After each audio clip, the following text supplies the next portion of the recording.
The Angry Chicken Hearthstone podcast is produced by amove.tv. Check out amove TV for more podcasts covering Blizzard games. For more of Jocelyn's gaming podcasts, visit jossplays.com. And to find many more podcasts with RidiculousHat, follow @RidiculousHat on Twitter. Every episode of TAC is made possible thanks to our legendary patrons over at patreon.com/TAC.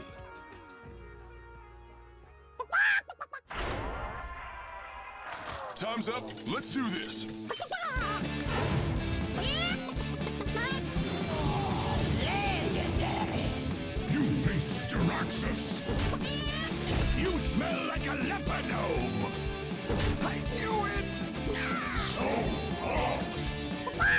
A podcast about Hearthstone and Battlegrounds. This is The Angry Chicken!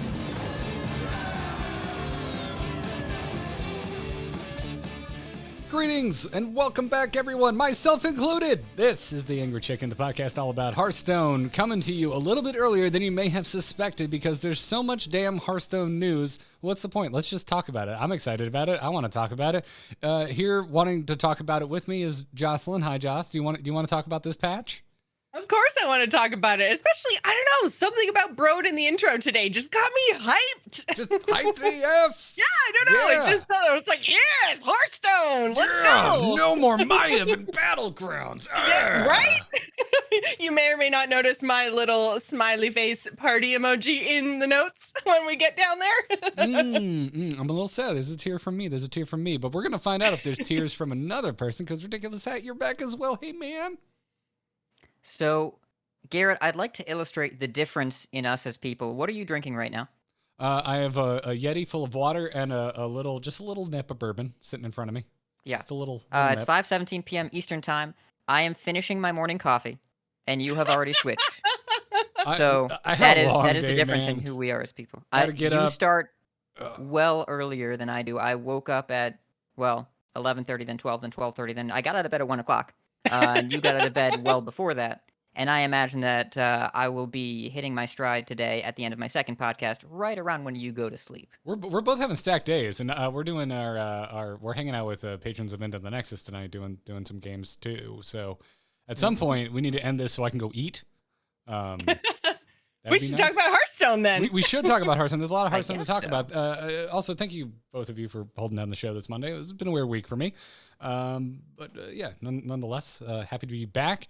And also, thank you to our patrons supporting us over at patreon.com/TAC. That's where you can go and support these three chuckleheads talking about your favorite card game, Hearthstone, week in and week out. So if you want to support us, get access to the Discord, get an ad-free version of the show, or just tell us thank you with dollar bills, y'all.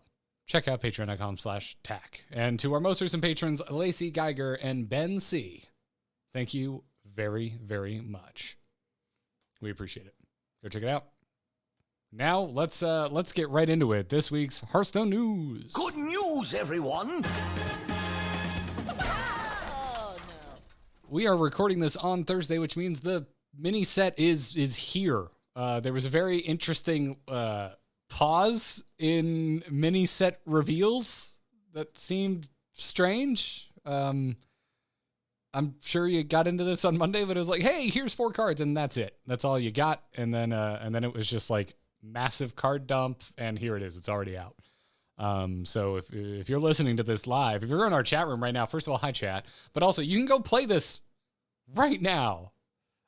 Maybe you are, maybe you're watching, listening while playing, which is also acceptable and suggested, but the mini set is here. Wailing Caverns is here, y'all. Yeah, It is, And we and- touched on it on Monday, but I don't think that we realized that Tuesday's reveals. I'm glad we didn't do the show on Tuesday because we were like, oh, we'll just wait for all the reveals. No, just 4 more cards. And then Wednesday, the rest of them. It Yeah. was. I can't imagine this was how it was planned. Something had to have thrown a wrench in the works because they know that they need a compressed release schedule to build hype, and this was very strangely paced. I would guess that they had plans that fell through or something went wrong. It was odd, for sure.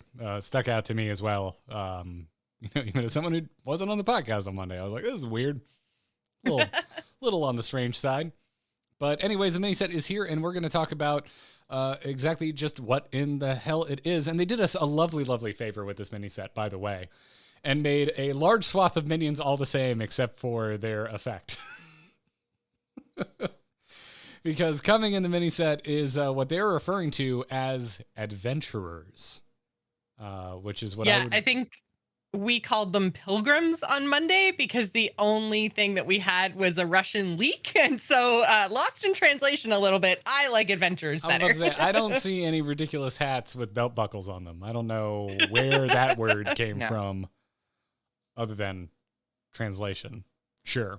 Anyways, adventurers are neutral 2-mana 2/2 minions with a special bonus effect. So everything I'm about to rattle off is a 2-mana 2/2, but we have one with taunt, one with divine shield, one with spell damage +1, a lifesteal, wind fury, poisonous, stealth, and rush adventurer. Again, these are all neutrals. No charge. Sad face.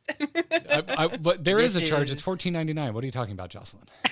Actually, I just paid mine in gold because I've done that many levels in the adventure track thingy. I have so much gold. I have the most gold I've ever had. Hey, y'all remember when we were really concerned about the value of the new rewards track? Yeah, it turns out it's better, I think. For mortals like us. Well, I will say, like, I have now completely finished my last 3 Hearthstone expansion sets. Like, 100% got the achievement, tick that box, let's go. And I think a lot of that has to do with the reward track. And this is probably, actually, I can't remember if I paid with gold last time or not, but I normally don't pay for things with gold. I usually use gold partway through expansions to like buy more packs or something. And I haven't had to do that. So I think the rewards track is actually working out pretty well. Yeah, I agree. But what do we think about these adventurers? Do we have the question I want to pose to you is, of all these effects, which one do you think is the most powerful 2-mana 2/2? The Divine Shield one is really good. It's such a pain. Which of these is the most powerful to pay for? Or which of these is the most powerful to get for free? No, to generate. Yeah. Because I played some. There's a new card that's like an evil totem that makes these things. And there are some of them that I'm really happy to generate, like stealth or rush are much better when you're playing them from hand on your terms. Same with spell damage. But also, sometimes you can generate divine shield, like it drops out of your new 3/2 Paladin Shredder thingy, and that's really, really powerful on board. That's good. It makes sense. The divine shield would have an impact, right?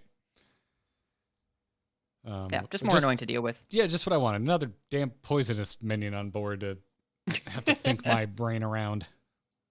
But again, poisonous kind of also falls into that. It's nicer when you can play it exactly when you want to, which is kind of all of them except the divine shield. Like same with like wind fury, because you don't get to attack right away. Lifesteal is like, it's okay unless you're already at full life. Like there's a lot of these things where like I almost feel like maybe taunt and divine shield are the two best that don't really matter when they get generated or like when they pop up. They're just pretty good. The other ones are like, that's basically just a 2/2.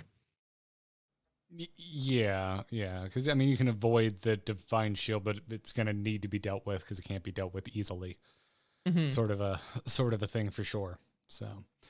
But yeah, let's get into the rest and what is going on with the size of. Sorry, something funky's happening. Why do I have giant? That's what the website cards. The third card is giant a lot of the time. I found it's got to be something with zoom and sizing to the width of the browser. Yeah. There you go. For the audio listeners, I'm trying to show this for people watching on video and. Yeah, apparently zoomed in at 100% is the wrong answer. Yeah. Because that makes total sense. Yeah.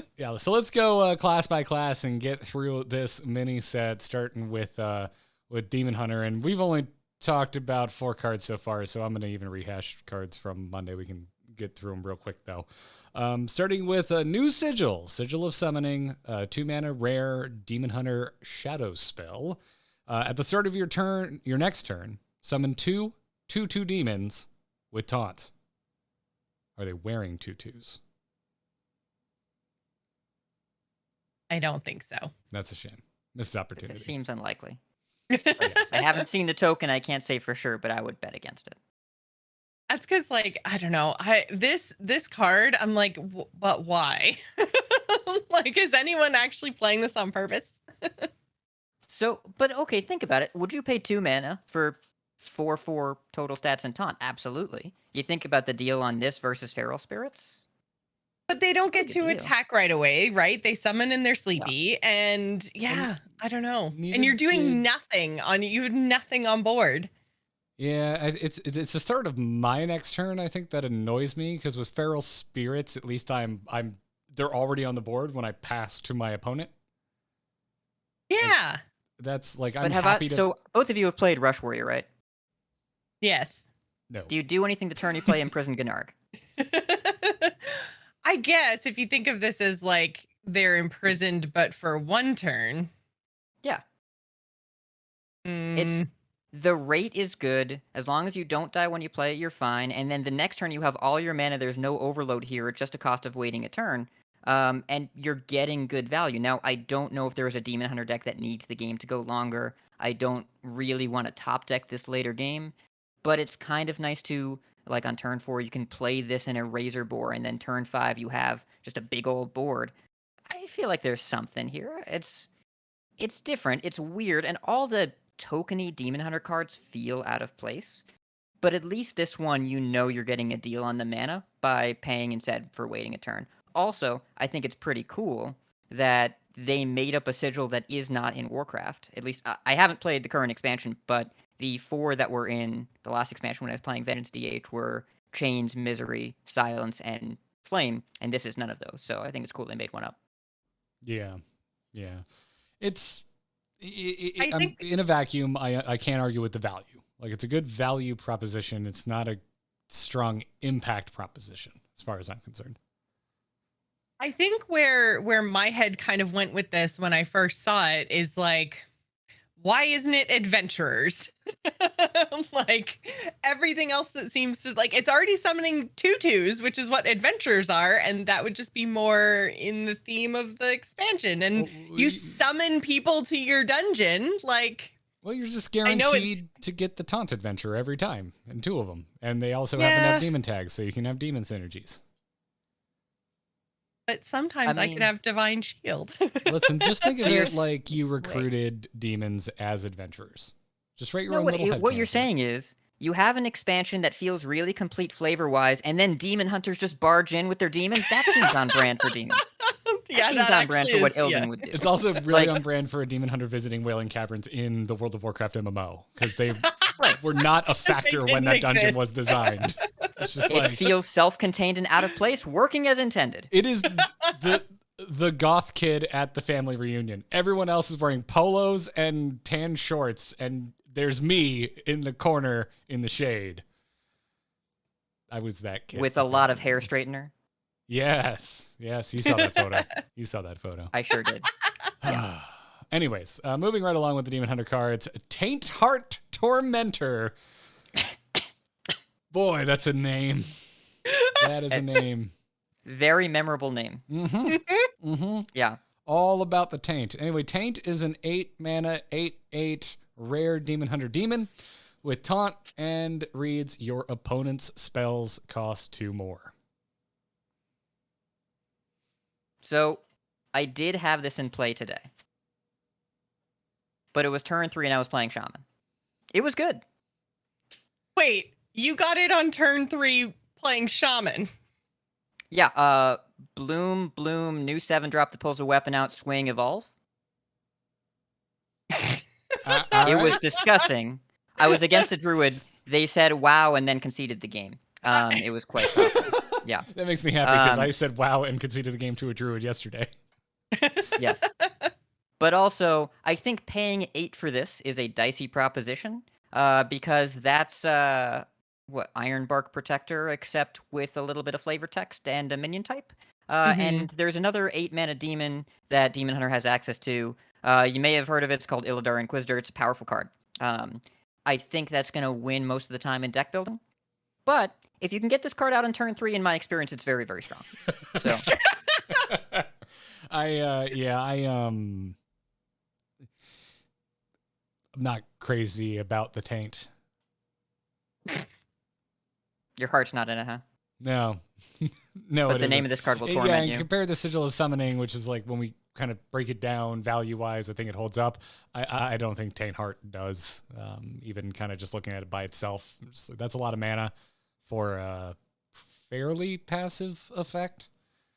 I want more. I do like mana. that they're giving us. I do like that they're giving us more options though for messing with the cost of opponents' spells. I loved this obviously when it was Lotheb's battle cry, making your opponent's spells cost more. So more ways to do that in the game, I think, is good. This obviously is a 6 on the board persistent effect, not a battle cry, but yeah, I think they could maybe put it as a battle cry on cheaper cards. But yeah, I think there's something too about the cost of Lotheb being more impactful as well, right? Because Lotheb would come down on that. yes, yeah, sooner, yeah. Yeah, in that mid-game situation where you were fairly certain of what spell you were about to take off the board, right? Because you were heading into prime removal territory, especially back like when Lotheb first hit, the card pool was very small. Yes, yeah. It was very, very So small. Lotheb is still good in current Wild where the card format is limitless. It's making your opponent not able to answer a thing remains powerful. This is more of a persistent disruptive effect along with an onboard threat that you expect to stick a little while. Lotheb is more, you can't do anything this turn and then I'm going to kill you next turn. Which is, and Lotheb is much more powerful because the rate is so much better. But they want Big Demon Hunter to happen.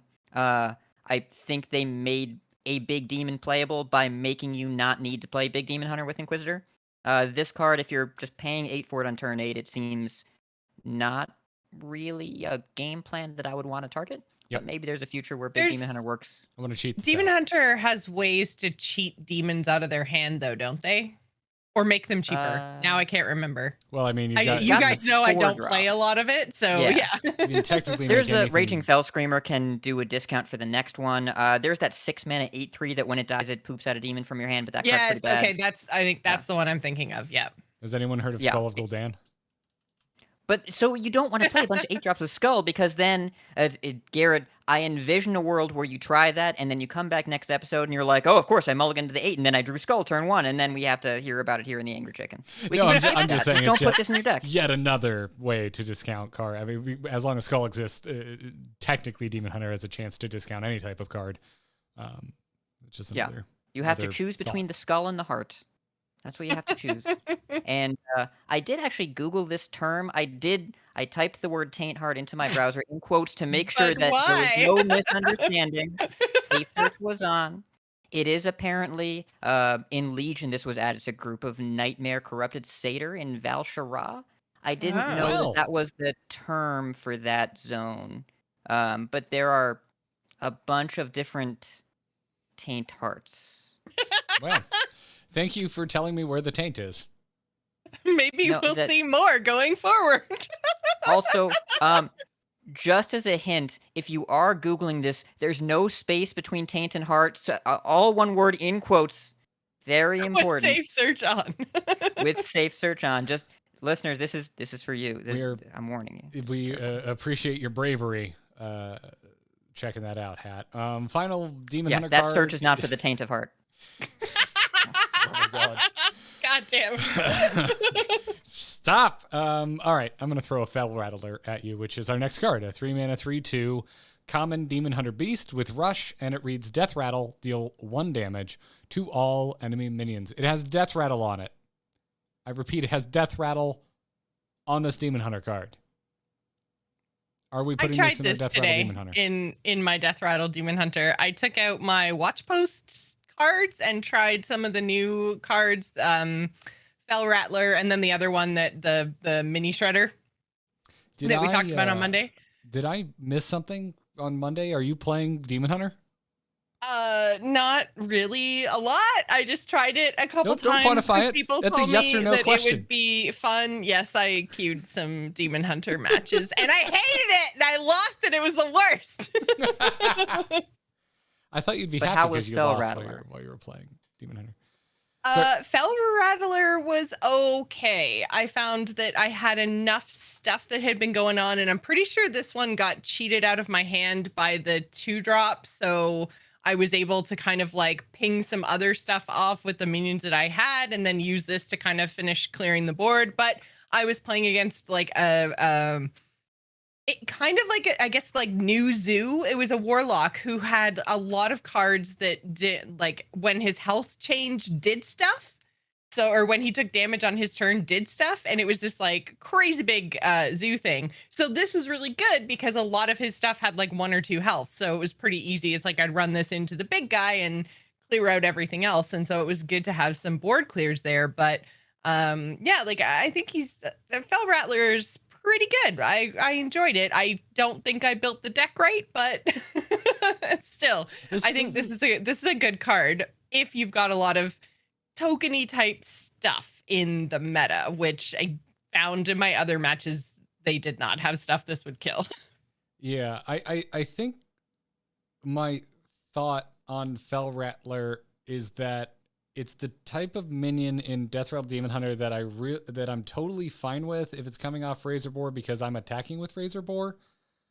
But I'm not okay with it if my opponent is attacking in the Razor Boar, because this is the type of card that, like, it's an answer. I want to do something very specific with this. It has Rush, so I can get value out of my Fell Rattler the turn it hits the board, whether I'm paying for it or it's nesting dolling out of the Razor Boar, right? But if it's coming out of my hand and it's coming out of Razor Boar on my opponent's turn, because they killed my Razor Boar, all of the control of how much value I get on my Fell Rattler suddenly, goes out the window. And so that's my concern with Fell Rattler and it fitting into the existing archetype that we know of as Death Rattle Demon Hunter.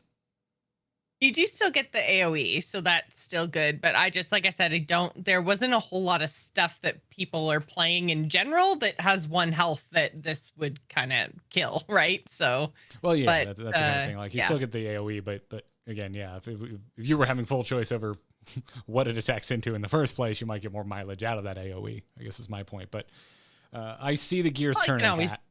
You can always trade after, right? This card will be better on the weekend because day 1, people are playing janky, goofy, big stuff. And then in a couple days, you will see more face hunters and token druids saying, hey, all those people out there having fun, wee you, the fun police is here. And when you're here to kill Wolpertingers and Intrepid Initiates and Gibberlings, you want yourself a Fell Rattler. And if your opponent is trading on board and killing all the stuff that pops out of your Razor Boars and your Nesting Dolls, whatever, that's not a problem with Fell Rattler. That's a problem with Death Rattle Demon Hunter not lining up well. I think you have to play this in DRDH, and I think you want to. And I expect this weekend, when people realize all the cool stuff that people are trying, let's kill those people, this is good against them. I dig. Let's move on to Druid, starting with Fangbound Druid. 3 mana, 4/3, common Druid minion with taunt, and it reads, Death Rattle, reduce the cost of a beast in your hand by 2. Are we going back to trying to make Beast Druid a thing? Is that what's going on? Natural Beast Druid. Natural Beast Druid? Yeah, because of all the nature spell stuff. Gotcha. I thought you were gonna. As opposed to all those synthetic beasts. I was like, is there something unnatural about playing beasts with guardians? Like, is that a problem? Is that unnatural? I mean, I feel that way when I lose to it. But I think the vision that people have had of the Beast Druid that Team 5 has been trying to make work since the Grand Tournament or so, with your Wild Walkers and Menagerie Wardens and whatever, is like you play a deck with a bunch of beasts. And historically, the successful Druid beast decks have like 2 to 4 beasts that you really want to hit. And it seems like these cards as well play right into that. But I don't think we're at the point where you're like, I'm going to play Shando Wildclaw on 3 and buff. We're not doing that. That's not a thing. I do like Fangbound Druid, though. I think the stat line's decent. It's got taunt, which is nice. And yeah, it's got probably enough attack on it to kill anything that's going to be running into it. Even if it's got 3 attack on their side or whatever, you're probably going to kill some stuff. And then, yeah, you get the potential of getting the Deviant Dreadfang or other stuff. out cheaper and out sooner. So, Yeah. which we talked about the Deviant Dreadfang, but we didn't know what it was called. We also talked about Lady Anacondra on Monday as well. So My You made an educated guess that turned out to be correct. Well I done, did. Joce. Yes. I was gonna say I called it, but it was pretty obvious. yeah, Lady Anacondra is the You don't have to legendary mitigate.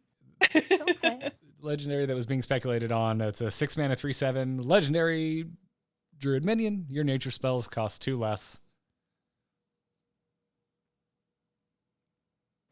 This mini set illuminates a lot. So these 3 cards make one card make sense.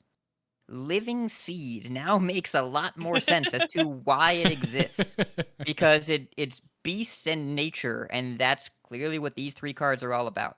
But Lady Anacondra is actually seeing play right now in Celestial I was Alignment. gonna say, are you gonna talk Combo about Druid. Celestial? Because Oh, yes. my god, oh my god, I retweeted Orange's ridiculous like APM Druid plays from this afternoon. Like, it was insane. Yeah. You do have to play alignment and survive, which Yes. again, I want to look at that deck after the weekend, because right now it's working because everyone's putting both Cthulhu and N'Zoth in their decks, and you can't always do that.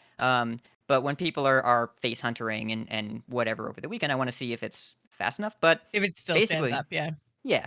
But the nature spells that you're discounting are things like Nourish. You can get your Lightning Blooms and Innervate back to 0, so you generate mana with it. And then you draw a lot of cards with the Gadgetzan Auctioneer, usually. Yeah, and with you the generate auctioneers, mana. yeah. And Solar Eclipse costs 0, so you can Solar Nourish, play a bunch of Cenarian Wards to survive, and then you play all 4 Cthulhu pieces and deck out until that's the last card in your deck, and then you play it the next turn. Yeah, it's gross. It's really gross, and it just keeps going and going and going forever. And I think by the end of this turn, he ended up with his entire board full and no cards left in his deck.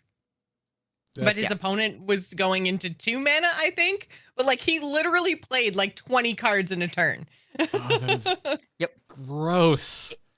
It's very powerful if you get it going, but remember, the setup for this is play a 7 mana spell, guarantee you cannot do anything else the same turn, survive. Yeah. So it's if that happens, if it gets ramped in too quickly, then they will do something about it. But also decks like this have existed and been pretty similar, and have not been fast enough to avoid dying. But it's a question of how popular is it and how resilient is it. And how fast are the fast decks? Yes. How close are you to dying to those fast decks when you rip it? Correct. But I played a game today where I was playing a little bit of a sketchy zoo list. The deck was not great. Where I got them to 1 the turn after they played alignment, and then the next turn they killed all my stuff and gained 24 armor and drew their deck and shuffled it in 10 mana Cthulhu. I lost. Well, you know what they say. you need good zoos, everyone. Who says that? Wow. Moving on. Deviant Dreadfang, 8 mana, 4/9, rare druid beast that reads, after you cast a nature spell, summon a 4/2 Viper with Rush.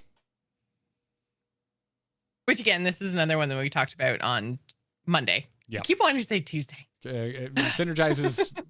The synergy is very obvious with Anacondra. Makes a lot of sense. There's not a lack of nature spells at the moment in Druid, so... Yeah, and I would guess, actually, I think Anacondra and Dreadfang go in different decks. Dreadfang's a Mount Seller, so you're seeing it right now. The early lists that are being tried out, they are living seeding for this. Sometimes you play Umbral Owl, sometimes not. But you just aim to cheat this out and then play a bunch of nature spells the same turn, and then you Arbor up as a 5-mana Savage Roar and kill people. It's definitely going for a different approach than Anacondra is, which is she's more of a pure combo tool. Because the issue with when you get Dreadfang down is just the volume of nature spells you have. It's not usually a mana limitation. Makes a lot of sense. Yeah, it's pricey, right? I think a lot of our concerns about the 8 mana Demon Hunter card kind of I want to cheat this out. Well, but Druid views mana cost as a suggestion, more of a guideline, as opposed to actually paying for it. Like Demon Hunter, you have to do the setup by body parts of dead warlocks. Here, it's just like you just gain some mana crystals and then spend them however you want, whether they're permanent or temporary. And you can also discount this with Living Seed, especially if it's the only beast in your deck. If you play that, if you play Seed on 5, then you have Dreadfang on 6, and then you do things. Okay, all right, that makes sense to me. Do your things. Do your things. I think Joce is about to do her thing and freak out about a really adorable card as we move into Hunter. So much. And talk about Serpent Bloom, 0 mana common hunter spell that reads, give a friendly beast poisonous. And for the audio listeners, if you have not seen this thing, it's adorable. I'll be right back. This floor is yours. I think that this card might literally be the cutest card they've ever printed in any set at any time ever. This card, I love it. I don't even think it's good. I don't even know. It's just, I mean, yeah, there is no competition. I am gonna have this in golden, and I'm gonna play it just because it's amazing. It's so adorable. He's so little. He's sticking out his little tongue. He's got big, huge eyes, and it's so colorful. Yeah. Did you look at the gold animation? Does it like flick its tongue? I haven't looked at the golden animation yet. No. But yeah, so Tiny Fin and Snow Flipper. Snow Flipper, everyone said Snow Flipper is cute, but I'm definitely a Tiny Fin. And the thing about Tiny Fin does have that little tiny like sword, which is freaking adorable. But I mean, like, this is a little baby snake in a flower. Like, come on. It's kind of tailor-made to be adorable. Yes. Right? And also, I don't really get it's a hunter card. I feel like somebody does this make you feel worried about getting poisoned? Well, I mean, it is a snake, right? So there's a certain level of venom there, potentially. The Floridian in me, who said to contend with venom and snakes, wants to go, this is just as likely to kill the beast. Baby snakes can't control how much venom they output. If they bite you, it's terrifying. That's really dangerous. That's super dangerous. It's just as likely to kill your beast. I love that Garrett comes out. Here. Yeah, exactly. With the like actual, literal, real life snake knowledge. No, baby snakes scare the hell out of me. Nope. No thanks. No thanks. Oh my god, he blinks. I'm gonna live up here. Oh, he blinks. That is so cute. Yeah, I get. Yeah. I want 800 of them. I'm gonna craft like 800. Just fill my collection so that every page I click through is just this little guy being so adorable. I don't think that's how the collection works, but that's not how it works. They just stack. You're just wasting. I know. Let her have this, Garrett. The fun police have returned. They're back already. They're sick of the noise complaints. Maybe I will disenchant every other Hearthstone card I own, so my collection has one page with one card on it, and it's this. Celestial in the chat room is clarifying the lore behind this. The Serpent Bloom is the flower, known for its toxic and anti-toxic properties. It just happens to be an adorable snake living in it. Okay, but if you're throwing a flower with a baby snake on it at your... Okay, anyway, sorry. I just couldn't... my inner floor demand. Yeah. Are we playing this card? Or are we... I think that we actually might, because if you're face huntering, then taunts are cheap, right? So if I've got a whole bunch of little 1/1 hyena rushing beast things, and this will generate one and give one poisonous... I kind of think I probably want to do that. Yep. This is fixed Hunter's Mark. That's really good with Kolkar Pack Runner, right? Synergistic Hunter's Mark to what we're doing right now. Can we go with that? Assuming there are taunts that we need to kill in large numbers, because also if you draw this and your opponent doesn't have anything that's worth killing, it's a dead card, it doesn't draw a card, it doesn't replace itself, and Face Hunter is already somewhat limited on resources, though if you're playing this, you're much more likely to activate Quick Shot because you can just dump your hand. Yeah. That's a good point. That is a good point. It's like, what's the worst thing in the world? Like, I dumped poisonous onto something. Well, now it's poisonous. My question with this type of thing is always, what comes out so that this can go in? And I don't have an answer off the top of my head. I'm not staring at a deck list off the top of my head. Mistakes were made. Yeah. I mean, I don't have an answer either. I'm looking at a deck list right now. I don't know where. I don't know if we need tracking. Could be tracking. But we're also excited about how new tracking works. No, we're excited to not have to talk about old tracking. That is the excitement. We're excited that people no longer have emotional reactions to burning cards they never would have seen in a game. You don't like that conversation? Do you want to talk about Ticketus, Hat? We could stop talking about new exciting cards and we could instead have a Ticketus conversation. Can you email me some of your bourbon? Am I ticketusing you off? Let's talk about Sindori Scent Finder. I don't want to see eyebrows from you about bad puns, Hat. I really don't. Joce can give me squinty eyes. She can do that. But Hat, no. Sindori Scent Finder is a 4-mana 1/6 common hunter mini with Frenzy. Summon 4 1/1 hyenas with Rush. You might poison one of these hyenas. You may. You could. Yeah. What a strange card. It is strange, right? I'm like, where's the rush on the Scent Finder? I want to guarantee this is going to happen. I don't want to develop a 1/6 for 4 mana and hope.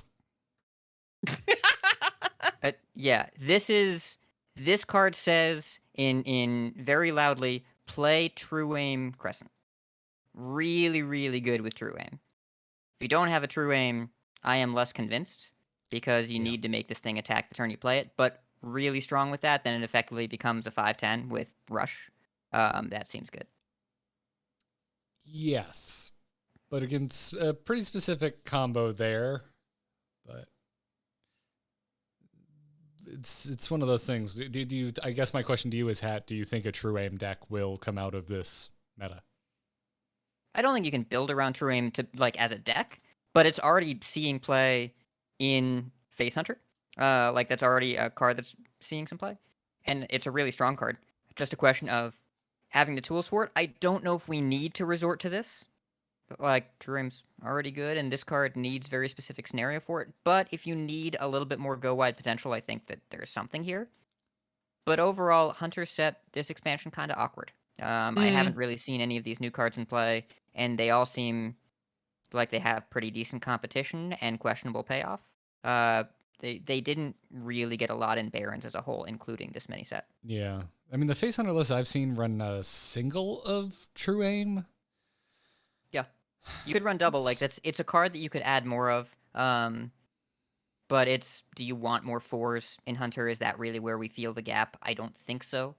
Which is also why I have a lot of concerns about Venom Stripe Bow, the 4-mana 1/2 poison, the next card. I'm not really sure what problem that's trying to solve either, unless, again, we run into a lot of big taunts without Divine Shield. And without Divine Shield's pretty important, because your opponent Librams of Hope, and you have nothing. Well, first, you probably concede because you're a Face Hunter, but also you can't kill it. And you're competing with Rinling's Rifle, which is also a better card. Yes. Which I love reminding people that Rinling's Rifle is a good card.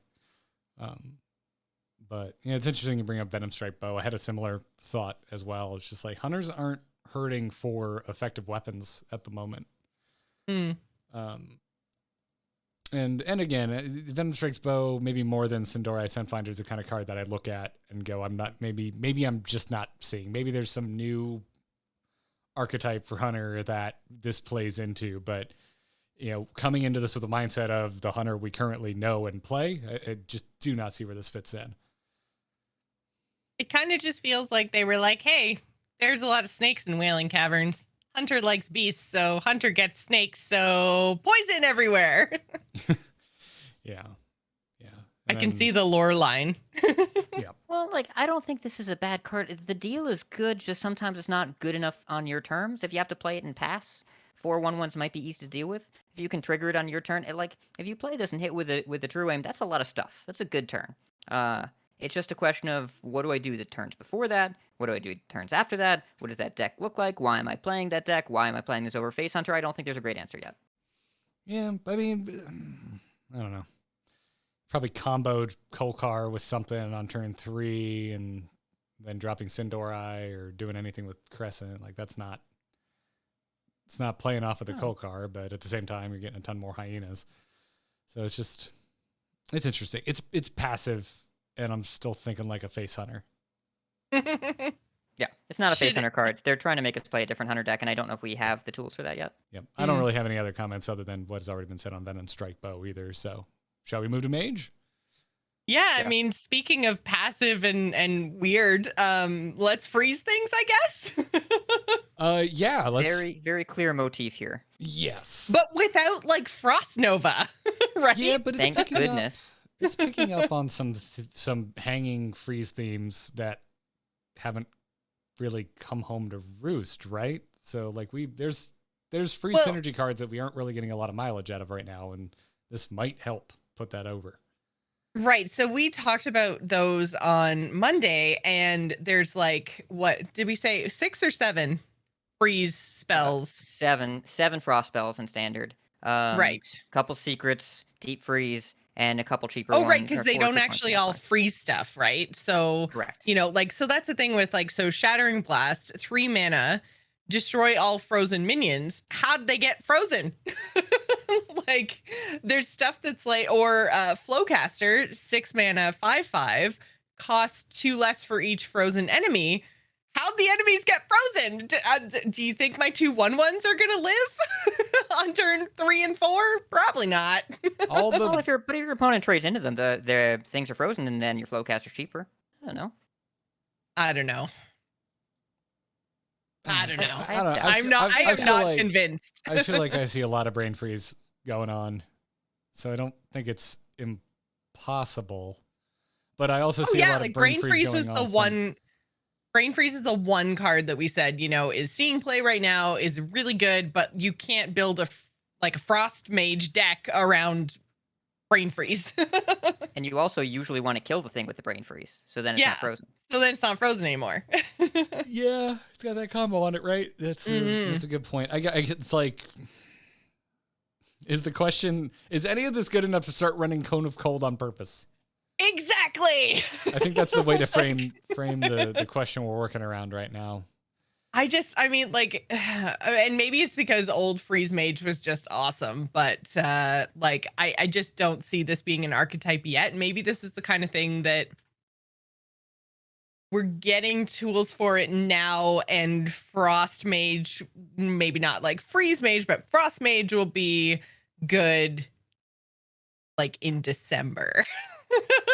When snow's supposed to happen. It get a lot colder. Yeah. Something enticing about all of this, right? You know, Shattering Blast, 3 mana, destroy all frozen minions. We already got Snap Freeze, which is just like, hey, is it frozen? It's gone now. Like, that's enticing. That's exciting. Flowcaster, you know, if I can get a 5/5 out for a discount, that's super stoked. Like, or I'm super stoked.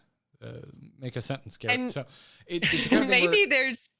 Sorry, go ahead. I don't know. I get the payoff. I'm not understanding how we pay the bill to get that payoff. That's where the disconnect is. And so like I look at this and I go, oh, I look at Flowcaster. I'm like, we did this with secrets. We were getting discounted minions because we played secrets and it worked and it was wonderful and we were all doing it. And so. But we wanted secrets. Okay. I think Mage, some of the payoff Mage you want to secret, kind of like these payoffs, they're making me want to freeze. There's just not great options for freezing at the moment. And that makes me think there's still more freeze coming down the pipeline. And I think what we're coming around to, does anyone disagree with this? I think it's not there yet. I don't think Freeze Mage is there yet for standard. Yeah, I was going to say there might be something cool you could do over on the wild side where you just have a lot more options, even Glacial Shard, right? Battlecry freeze something, like it doesn't even have to be a freeze spell. It's just that we're not really freezing stuff right now. So yeah, I think maybe over on the wild side is where you could build something with this right now. But then again, it might not be powerful enough to compete in wild. So yeah. What Mage is doing in wild, I think they don't really care about your minions too much, and they would actually rather not kill them when they freeze them. They want them to stay there. So then they can kill you the next turn with Mozaki or Flamewaker or whatever. It's they want to they don't want to make Freeze Mage. Old school Freeze Mage had no minions. They want to make Mage Ice Yes, Zoo. yeah. Like they want to make a zoo deck, except it's blue. Blue zoo. There we go. Figured it out. And like they want a world where you're like you're casting Flurry and Flowcaster and Shattering Blast. Like they want that to be your turn, and that's a cool turn. No pun intended, but I'm sticking by it. Or they want you to like use your Glacier Racer with a bunch of stuff, and they have a bunch of cards that interact with frozen stuff and that free stuff. But all that's like, it's kind of like what Elemental Shaman was doing before the mini set and may still be doing, is that you do a bunch of interesting stuff from like turn 2 to turn 6, and it's rad, and then you lose the game. So, yeah, it definitely doesn't have the real payoff pieces of some legendary that's like, for each minion you froze this game, summon a water elemental or something like that. Yeah, the mid, like I look at Flowcaster and I'm like, all right, I understand how the middle of what I'm trying, the middle of my game plan is supposed to work. It's supposed to drop a 5/5. But how do you kill him? I'm supposed to drop. Because you can't play Fireball. Can't Yeah. play Fireball, can't play Pexus Blast, can't play Rune Orb. You also can't play Devolving Missile, which is a big deal. Can't play Primordial Studies. There's Mage is built around so many cool things that are not Frost. And all the Frost stuff is going for this perpetual board lock, except without the depth for it. And you also don't want that play pattern to be good. And also your payoff is a bunch of mid-rangey minions, which the entire format is really good at dealing with. I think what Mage in a nutshell. TLDR Nailed of it. everything that just left your mouth is freeze Yeah. is hard to design well. Yeah. Yeah. Like in a way that makes people happy on a large scale. Yeah, you need small volumes of efficient freeze or large volumes of inefficient freeze, because you can't make this deck with Ray of Frost and Frost Nova still in the format. You can't do that. It's a bad idea. No, you cannot. Well, before we move on, we should thank today's sponsor. This episode is sponsored by Gabby. They're back sponsoring this episode of The Angry Chicken. You can go start saving on your car and homeowners insurance right now by going to gabby.com/TAC. And make this joke every time. But hey, the other thing I really like is cars. What I don't like doing is overpaying for anything car related, including car insurance. Also, I'm an adult now, y'all. Home insurance. That's a thing I have to contend with and be concerned about. And the only thing that's more upsetting than having to even think about homeowners insurance is overpaying for it. And Gabby helps me with all of that, and they can help you with it too. You can get true comparison, and it's fast and it's verifiable quotes. They are not ballpark guesses. And you can also use your current policy to find a better policy. If you use Gabby, it will compare your current coverage with 40 of the top insurance providers, places like Progressive, Nationwide, and Travelers, and it's all under one roof. I did this. I went and I used my Geico login. I've been with Geico since I got my Focus, which was multiple years ago at this point. I went to gabby.com/TAC, and the only thing I had to do was log into my Geico account through Gabby, and Gabby showed me offers from all sorts of different places like National General and things I previously mentioned. And it turned out Safeco will save me $218 on the exact same coverage. So it's like apples to apples coverage. You don't have to sit there and go, wait, what am I losing here? That you don't need to have that thought in the back of your head. On top of all of this, Gabby customers save $961 per year on average. And they're never going to sell your info. So you're not going to get, more annoying spam and robocalls than you're already getting as I go to silence my phone right this moment. Anyways, put your policy to the test like I did. You can get a better insurance with Gabby. It's totally free to check, and there's no obligation. Go to gabby.com/TAC. That is GABI.com/TAC. We thank them for their support, and we thank you for going to gabby.com/TAC. And now let's get right back into this mini set and move out of Freezy Mage. That probably isn't going to happen. You can make it happen, listeners at home. We're not stopping you. We're not. Hidden text. You play the game you want to play. We tend to have these conversations under the umbrella of we're trying to win. We're trying to win. Speaking of trying to win, they're going to have to try a little bit harder because of some nerfs we're going to talk about here in a little bit. But let's talk about the new Paladin cards.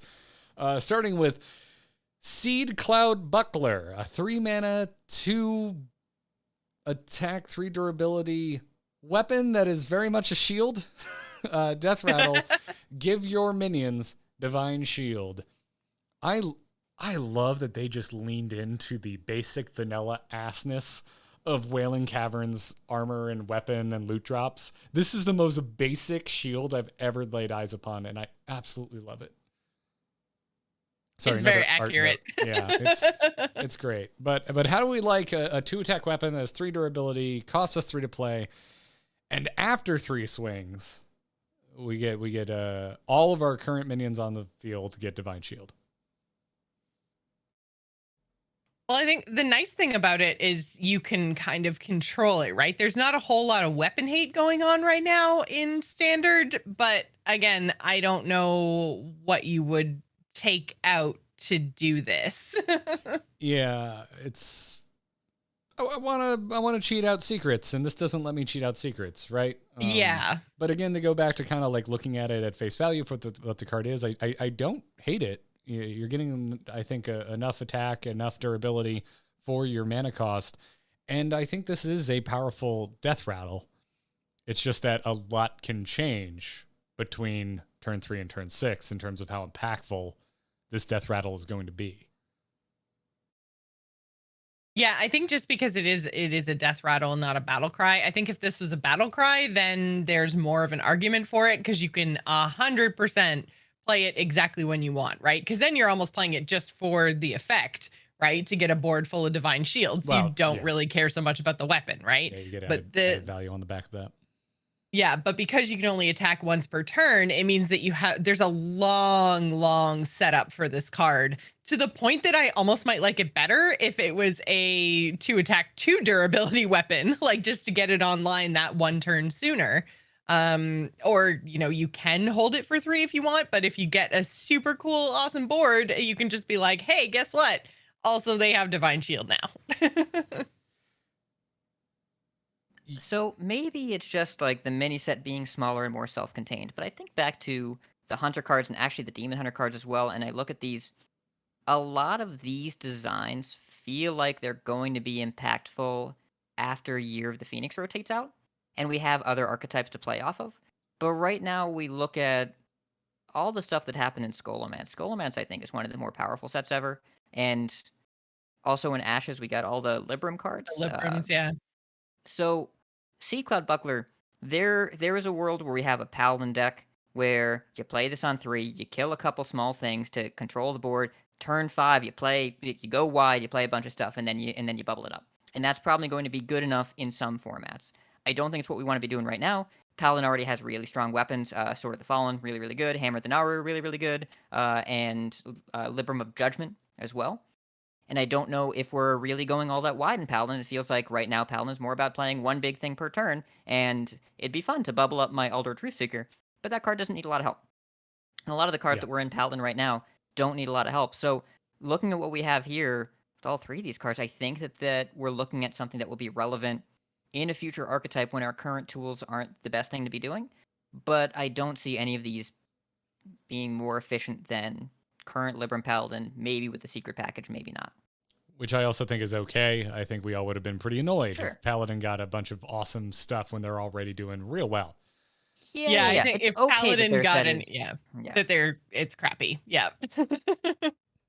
There's Although, if you aren't, again, like with the caveat of everything you just said about cards that we aren't playing or won't see play right now because of everything we are playing, I think that Judgment of Justice is actually really interesting in a world where we're not cheating out secrets. Like, I can see once we're done doing that in Paladin, Judgment of Justice just being a card that I have because it's almost like removal / freezing trap, kind of. In new cards, so Judgment of Justice is a new Paladin secret. It's a 1-mana secret when an enemy minion attacks. Set its attack and health to 1. It's also a holy spell. It's very on brand for Paladin in general. Mm-hmm. And I feel like it's the kind of card that I would put in my deck and just hang on to it and never want to play early game, but play in mid to late game when my opponent's trying to do really good stuff, because it doesn't say when an enemy minion attacks like face or another minion. It's just as soon as they attack with it, then it's like bam, only has 1 health and 1 attack, and that can get rid of a lot of threats really quickly. So Can I get the same modifier as Reckoning on this though? Can it be if it does 3 or more damage? Because I don't want this wasted on a sad little minion. well, but that's the how you play around it, right? Because it still only costs 1 mana. That's a really powerful effect for 1 mana. So then it's this like play and counterplay between the paladin and whoever's playing against the paladin, and the workaround is basically exactly the same as Freezing Trap, right? You want to try to get something stupid, little, and crappy on board that you don't care that it gets made into a 1/1. I didn't say that I didn't understand the design. I just want it to be better because I play a lot of Paladin. So I'd really like it if the No, card was they even don't. better. No, it's 1 mana, Garrett. It can be a fine card. It's not quite a noble sack. It's not quite a reckoning. It's right in the middle. My instinct is that reckoning is probably better because it's going to stick early. If you cheat it out early, it's going to stay in place. Your commando is going to activate. It confuses your opponent as to what they're going to activate. This doesn't trigger off face attacks, unlike noble sack. So I think that it's probably better than noble sack most of the time. But reckoning just kills the thing and is more likely to stay in play. So that's why I lean more towards it as far as secrets over Oh My Yogg and Pony. You could play Noble Sack because it's not holy, and that is very important because it's nice to have Knight of Anointment never hit a secret. And both Reckoning and Judgment of Justice are holy, whereas Noble Sack isn't, Pony isn't, and Oh My Yogg is Shadow. I'm not sure if this fits in over decks that are currently playing Reckoning, but if they ever get to a point where they bring back a Mysterious Challenger-like effect that recruits a bunch of wide variety of secrets, then you want to have this one in play, or a Noble Sacrifice. Not both. You don't want both. Yeah, which I think comes back around to what both of you were saying. Hat, you saying you don't think this is for now, and Joce saying you're really excited about it when it isn't now Paladin. That this is, I think that plays to it. I think it's a little detrimental to Paladin's current game plan, and also just not as good as the other options that are out there. But yeah, thinking about the impactful secrets right now that are going to rotate out come next standard year, yeah, I think I'm going to start looking at Judgment of Justice. Or who knows, they may just like completely... Paladin may fall off a cliff, and we may start thinking about completely different ways to play Paladin. There's also potential, but I find it I think they'll be less fine. likely. I think they'll be okay. Yep. As far as party up, made light reference to 7 mana, rare Paladin spell, summon 5 2/2 adventurers with random bonus effects. So all those adventurers we mentioned earlier, get them out of here. Some of them. Maybe some duplicates. As soon as we stop competing with Libram of Hope, I'm interested. And also, if you're wondering why Allura didn't get set back to 4, here you go. It's we figured it out. It's not a Silverhand Recruit. I don't like this card. I want 2/2 Silverhand Recruits, and then I want to give me more Silverhand Recruit synergy because it's my favorite thing ever. Don't be a party pooper. The adventurers that don't get buffed by any damn thing are the party poopers. They're self-buffed. They bring their own buffs. It's BYOB. It's 7 mana. They're 2/2s. Who cares? Okay. Did you ever play a Forest Aid? A Forest Aid? You can play a Forest Aid. You can get them. The thing is like, I think I'd be more excited to play this with Librams, but also Librams are just fine on their own and don't really need this. No, they weren't invited to the party. Future interest here for Paladins. Somebody earmark this and remind me these cards exist when the standard rotation happens, please, and thank you. Let's talk about Priest, class we've been talking about a lot recently. You already talked about Devout Dungeoneer, yes? Cool. That was the 3 mana 2/3 battle cry. Draw a spell. If it's a holy spell, reduce its cost by 2. So let's move straight into Against All Odds. There's so many characters on this illustration. It's making my inner artist hurt. Against All Odds is a 5 mana epic priest holy spell, and it reads: destroy all odd attack minions. This is so weird. But we haven't messed with odd, even BS. Well, not BS. That's a bad. That sounds way more aggressive than I mean it to. We haven't messed with odd and even in a while. Just mechanics in general. And even then, it was like mana cost. I mean, like Priest has messed with attack of minions and stuff, but this is just so weird. Like, everything from like 1 through however big you make things. Just if it's odd, get out of here. Oh man, I don't know how to evaluate this. It's a very odd card. It is a very odd card. Odd you would say that. Like, I don't know if I want this. I don't know if I don't want this. Like, what do you think naming the set. What do you think the odds are that this becomes meta? As long as Wave of Apathy is still in Standard, I think that there is a pretty good chance of playing this. Because you can just hit him with the Odd Wave. That's true. A good point. That's it's only 6 mana combo. It's not unrealistic. Warrior played Whirlwind Plague of Wrath. This is not different. And it's the class that Divine Shield. It's the class that can get away with slower combos like that. Yep, and you won't kill your own stuff this way. It don't like if your own stuff has odd attack, then sure. But you can Wave only hits their stuff, so you're going to guarantee kill that stuff. And then you might not kill your own, which means you can hit with the giant Apotheosis. Thank you for adding the might not. I'm like, what if I already have odd minions in play? Might not. You can't win them all, but most of what Priest is playing right now, outside of Scorpid, is 2, 4, 6, or 8.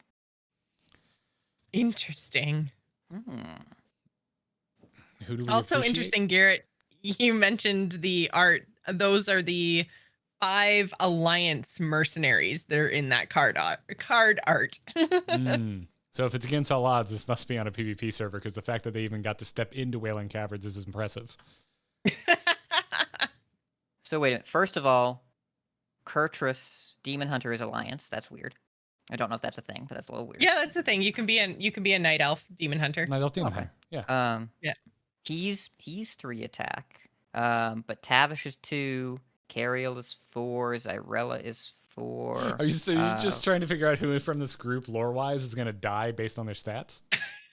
Yeah. So Kurtrus is dead. Yeah. Kurtrus is dead. What's the 5th one? What do priests have against demon hunters, man? That's rude. I don't know. Yeah. Anyways, and then this cleric of, is it Anshi? Anshi, yeah. Anshi. Scabs Cutter Butter. Scabs is the 5th. He's dead too. Scab's gonna die. Like, is it Anshi? No, it's Cutter Butter. I wasn't listening to what you were saying. I'll admit. Well, for that, then you have to that. read this card. That's your punishment. What does Cleric of Anshi do? Cleric of Anshi. It's a 1-mana 1/2 battle cry. If you've restored health this turn, discover a spell from your deck. So more of a, you're gonna pay 3 mana for this most of the time. I like this trigger a lot for priest cards. What they're using with Zyrella, where it scales, and then for Cleric and Priest of Anshi, which is the 5-drop that if you've healed, it gets +3/+3 and taunt this turn, I think, or permanently. This seems good. It's another Thrive in the Shadows. I like that it's not generation, but it's search. It's narrower pool, but also you hit fatigue, which is something that Priest is trying not to do right now. So I like the design of this card a lot. I like the balance. I also really like this search effect as you put it. I think it's a really good way to just describe this type of discover, because you are pulling it from you're searching your deck and you are pulling it from your deck. So I like it a lot. I've historically been a very, very big fan of any type of tutor effect, and the way that this type of effect is designed it gives me Magic vibes. I love it. As such, I like this card quite a bit. Thumbs up. It's a vanilla ass robe that Torn is wearing. All right, let's get into Rogue and talk about, triggering my Florida man, Water Moccasin. I have been chased by one of these in real life. These snakes are terrifying.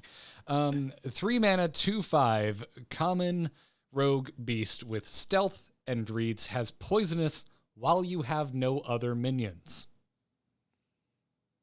This is really cool. I mean, like, I'm not talking about like playability, if rogues want to do this or any of those conversations. Just the idea of poisonous, like switching on and off as a like condition on a card, and not like a battle cry. Like if you have no other minions, gain poisonous. It's like, this is cool. Yeah, I like the idea of it like lying in wait, and because it has stealth, right? So it could be sitting there. You got other minions. You're like, I really need this poisonous effect. You got to think things through, maximize your trade. It's very clever card design, and unique to this card. I don't really know how to evaluate this from a power level. Like how often is Rogue just gonna have one thing down and want to kill some stuff? Yeah, in that regard, yeah. When you start thinking about like where does this fit in a Rogue, I'm not sure it does. It's not doing combo I things. just like the turning on and off of an effect. I think is cool. So often Design is cool. Yeah. So often when I look at Rogue cards, I just go, "Where's the tempo?" And the answer is nowhere on this card. Well, I mean, but it's a 5 health stealth minion that kills the thing that they play. That could just be valuable on board. Rogue right now tends to go pretty wide pretty early, and so you're not going to play this in Octobot deck. But I mean, you can play this and then, but you can't like Greyheart Sage off this because then it loses poison. And if you attack first, it loses stealth. Interesting push and pull. There's choices. I like choices. Yeah, but choices. Is it choices or is it compromises? Because that's the difference. If you're choosing which thing to lose, that's not always fun. Yeah, I like thinking about this card academically, but I don't have it in any deck list right now, and I don't think that's going to change. Yeah. Though this will come out of a teacher's pet and will kill something, and that's going to be relevant. Seems like a Druid card to me, man. Like, because it feels like a big threat, even though it's not. And it's a beast, and yeah, I mean, I get why it's roguey, right? Because of the stealth part, and I mean, they're doing poison things right now, so I get it. But I agree, it would be very good over on the Druid side, I think, which maybe that's why it's not a Druid card. Wait a minute. We put this in Weapon Rogue. You don't play other minions. You kill the Ogremancer when they play it. They have nothing else on board. Yeah, okay. Put this in Weapon Rogue. There you go. Figured it out. Yes. Oh, puppy. Actually, a puppy. Picked up a dog. How you doing, Bailey? All right. Shroud of Concealment is next. 3 mana, rare, rogue, shadow spell. Draw 2 minions. Any played this turn, gain stealth for 1 turn. Well, I sure hope you don't draw a water moccasin with Shroud of Concealment.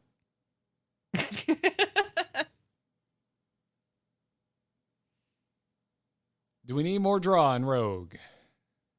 Targeted draw. Not particularly. This is the closest thing that I've seen so far to a card I want to play now. Rogue does have a lot of draw, but if you want to hit minions instead of spells, then you could play this. And I don't know, there's some minions that like they hit pretty hard. I was going to say, are there specific minions that you would want to draw though? That you'd want to pay 3 mana to draw them? Prep, Shroud, Field Contact, go. Seems okay.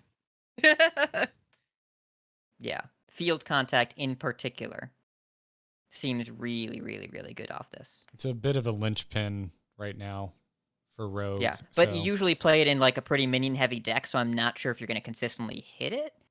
But if you can hit Field Contact with this card and play it the same turn, which is where Prep comes in, that's real strong. That's really good.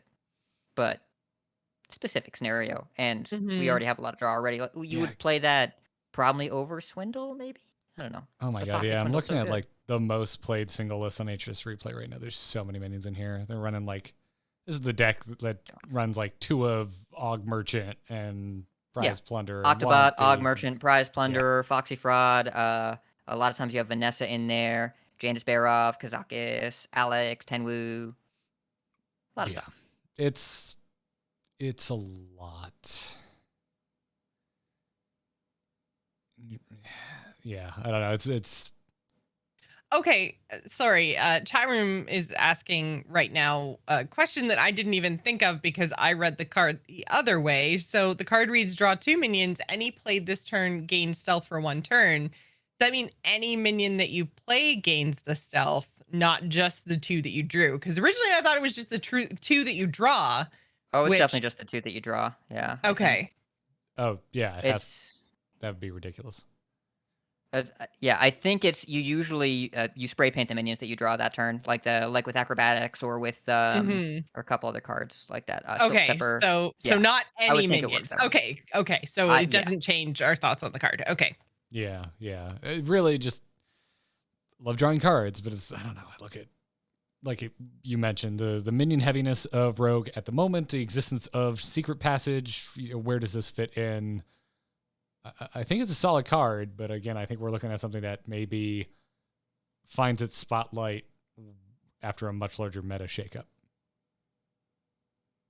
What about Savory Deviant Delight? Well, it's a 1-mana rare rogue spell, and it reads: transform a minion in both players' hands into a pirate or stealth minion. This is the most Hearthstone ass wacky BS I've seen in a while. Well, So- apparently you can actually eat this in WoW and it makes you a pirate or a ninja. So Yes. that's where it comes from.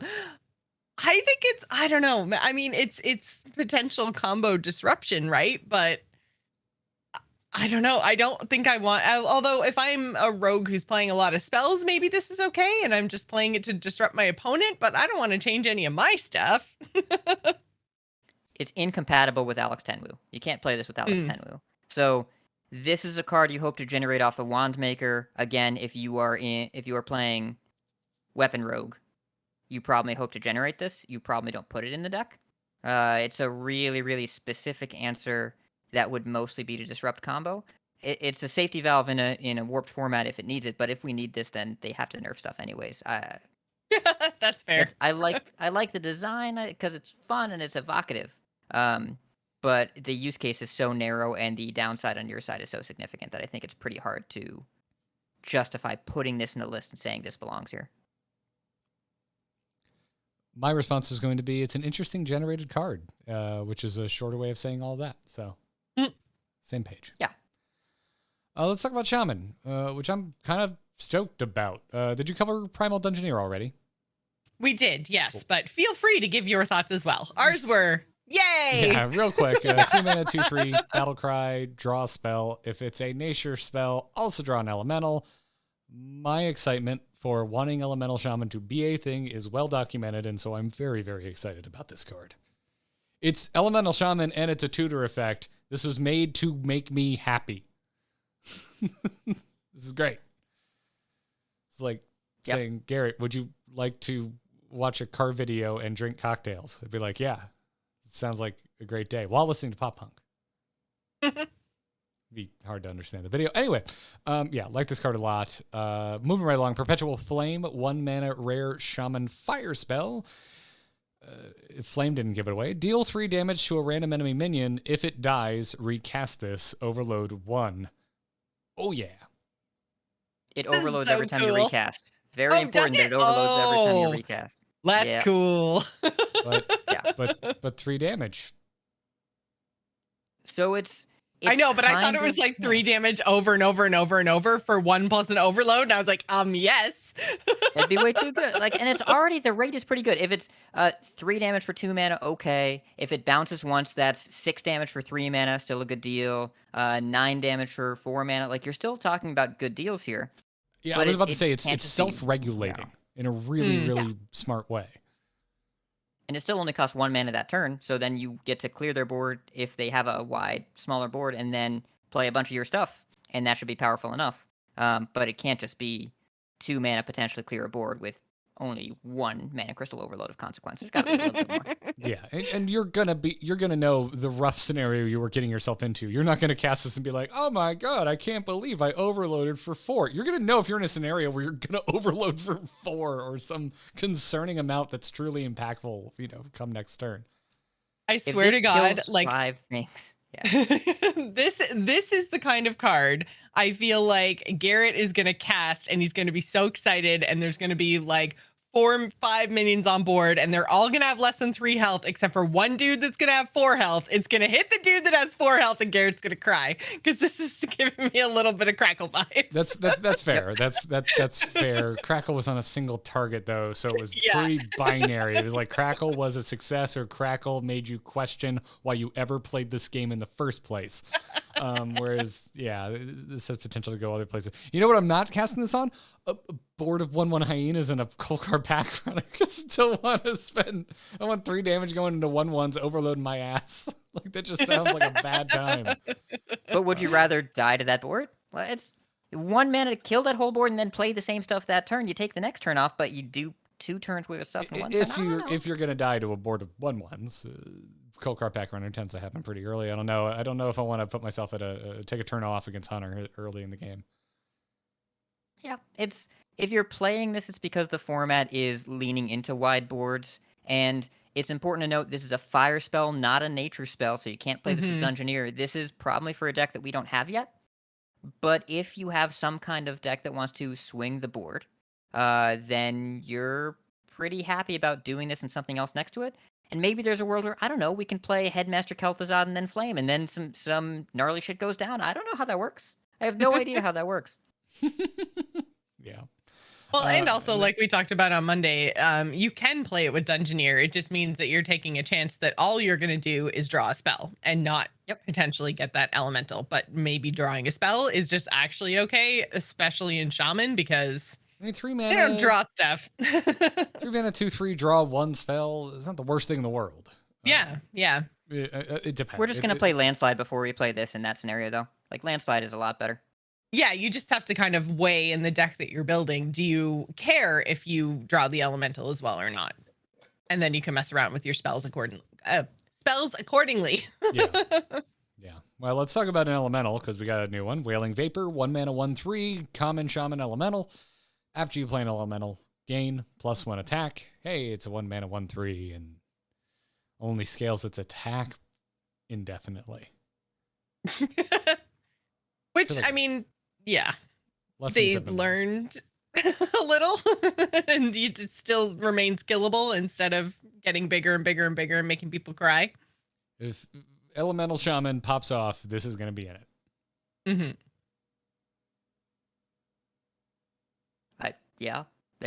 Thank you for printing relevant early game and also elemental activators that cost 1 mana.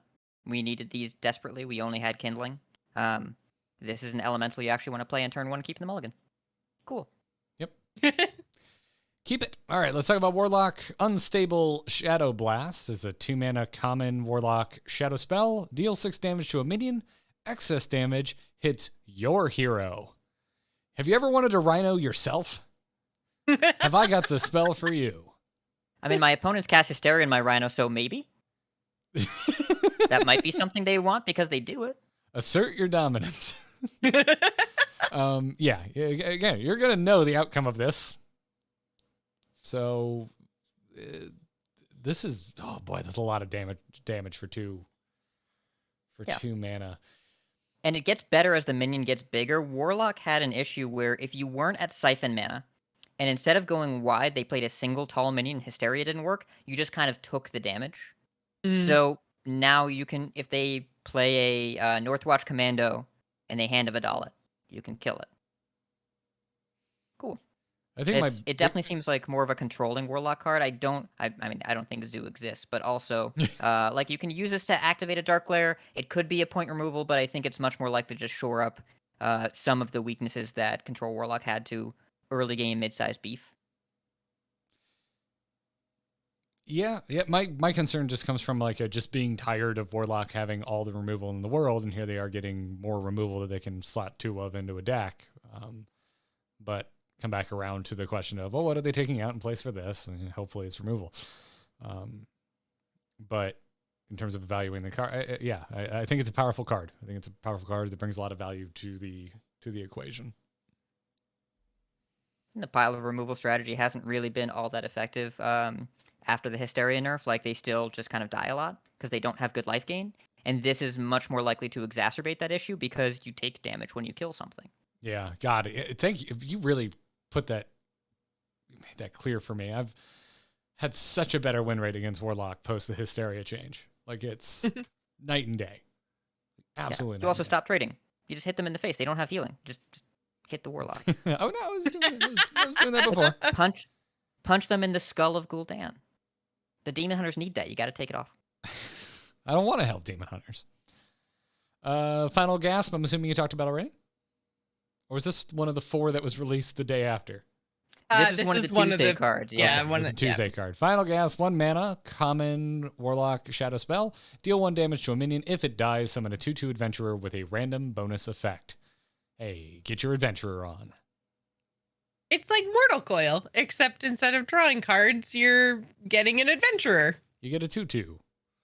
I'd rather draw a card, but it doesn't mean this is necessarily bad. It's a thing they can do. I don't think this card's setting the world on fire by any means. And it's not just because it's a shadow spell. Mm-hmm. I mean, it's a support card that I could see a Zoo playing this if we have a meta where there's a bunch of small things to kill, but also Zoo's usually pretty good at that, and also Zoo's pretty bad at everything right now. They're having a But rough like time. the rate is fine. If you hit on this, it's a very good card. And I think that in a deck that's looking to build board presence, you'd rather do this than draw the card off Mortal Coil. I don't know if that's a strategy right now, but you're more likely to play this if you are aggressive. Is your evaluation boiling down to when Zoo is a thing again, this might be in it? Yeah. Okay. I haven't gotten further than that. Now let's talk about Stealer of Souls, final Warlock card. 4 mana, 2/6, rare Warlock Demon. After you draw a card, change its cost to health instead of mana. That classic Warlock chestnut. I was going to say, I feel like it's been a while since we've played around with this, but I felt it was a fun effect. I really liked the Mechathune Warlock with the casting stuff for health and killing your opponent. It was great. I want this to read I don't know if there's mana cost and 2 health instead of having the instead of mana after that. It's a lot of my brain hitches reading this one, but So there is a little bit of concern in Wild right now, though I think it's mostly calmed down. If you go Stealer into Plot Twist, and then you hit either Mal'Ganis or Violet Illusionist, which both make your hero immune that turn, then you play your deck. Like all of it. You play the whole thing. Right. wild, you crazy. But the thing is, like, if you do that and you don't have health to spend because Mage has been killing you, or Rogue has been killing you, or Warrior's been killing you, or Druid, if you've been being actively killed up until that moment, then assisting them is usually not great, and you also don't have the health to pay. If you don't have 10 health, you can't pay the Mechathune, even if you're immune. And also, if they have explosive runes, then it kills this. And Counterspell on the Plot Twist, or Oh My Yogg on the Plot Twist kills this. It's fragile, and Warlock already has Dark Glare, which is like this, except without having to get cheaty. But if you were able to go Steal or Twist and hit an immune card, you win that turn right away. Because you draw your whole deck, and then you Mechathune, and then you kill with the Cataclysm, and then they're dead. Cautiously, I I love will that declare deck. that I I want. love that deck. Yeah, I want things like that to exist in Wild, and then admit, as someone who doesn't really play a lot of Wild, but That's true, eh? Yeah. Like, when we make all these statements about how cool and fun that sounds, and it's like anyone where that's actually their format, they're like, no, stop. Why? I have nothing against Wild players at all. It's just, this is the fantasy I want for Wild as someone who's not who never impacted by plays it. it. Yeah. But we that's- want to see the Trollden videos, and then they're like, wow, that Yeah. looks crazy. I'd never play that format. And then the people playing that format are like, please send help. And so I don't know if that's actually what's happening, or if it's going to be self-regulating again with aggro. And this is the thing about permanently expanding card pools, is that eventually it's going to be super warped towards kill you before you do the crazy thing and crazy things. Like, those are the only 2 options, and control already kind of doesn't exist, and it's going to continue not existing because permanently expanding card pools have crazy combos. That's just how that works. Yep. All right. Bring it in home for the classes with Man at Arms. 2 mana, 2/3, common warrior minion. Battle Cry. If you have a weapon equipped, gain +1/+1. So it could be a 2 mana, 3/4 if you've got a weapon equipped. This guy is like the sassiest of sassy cards. Like, look at that face, that eyebrow raise. This He's dude is sassy. I the love him. skinny human model I wish was a character model in World of Warcraft. There's those weird skinny human models that you can't be. So I think that this is pretty good with the whetstone hatchet, right? Which is Yeah. one of the other cards Warrior got, which is a 1-mana 1/4 weapon. After your hero attacks, give a minion in your hand +1 attack. I feel like that could even maybe find a spot in Rush Warrior, because then you're buffing your hand, which is a thing that is weirdly working for warriors right now, is hand buffing. So is there room for Man-at-Arms there? Do you even want Man-at-Arms? Because like a 2-mana 3/4, yay, but he doesn't have the R word on him. He can't rush anywhere. Do you even want that? Maybe. Question mark. Doesn't rush. Maybe. Doesn't have a minion type. So the dream is clearly the hatchet on 1 and Man-at-Arms on 2, but we've learned, at least historically, hand buff needs to hit health, and we don't do that here with Whetstone Hatchet. Also, imagine it's like turn 8 or whatever, and you draw a Light's Justice. Draw a 1-mana 1/4 weapon. Like, and Warrior right now with Gnarg and Sword Eater, I already feel like sometimes I have way too many weapon swings, and this thing just sticks around forever. It sticks around for a long time. Like, there's a world where you hatchet on 1 and swing and buff the Man-at-Arms twice, and it's a 5/4 on 2, and like that's pretty good. But we have Ringmaster's Baton right now, which hits 3 things up to 3 things in your hand, and gives health, and is nowhere near good enough. The 1 attack really doesn't kill much right now, so this is cheaper. We can weave it in more, but I don't know if this is a thing we want to do. Yeah, that's all I was thinking, is that you could literally play it turn 1, buff something, and then also have the weapon equipped for your Man-at-Arms on 2. Like that, just these two together seem very powerful, but like I said, they're not doing that rush keyword thing that Warrior is so about right now.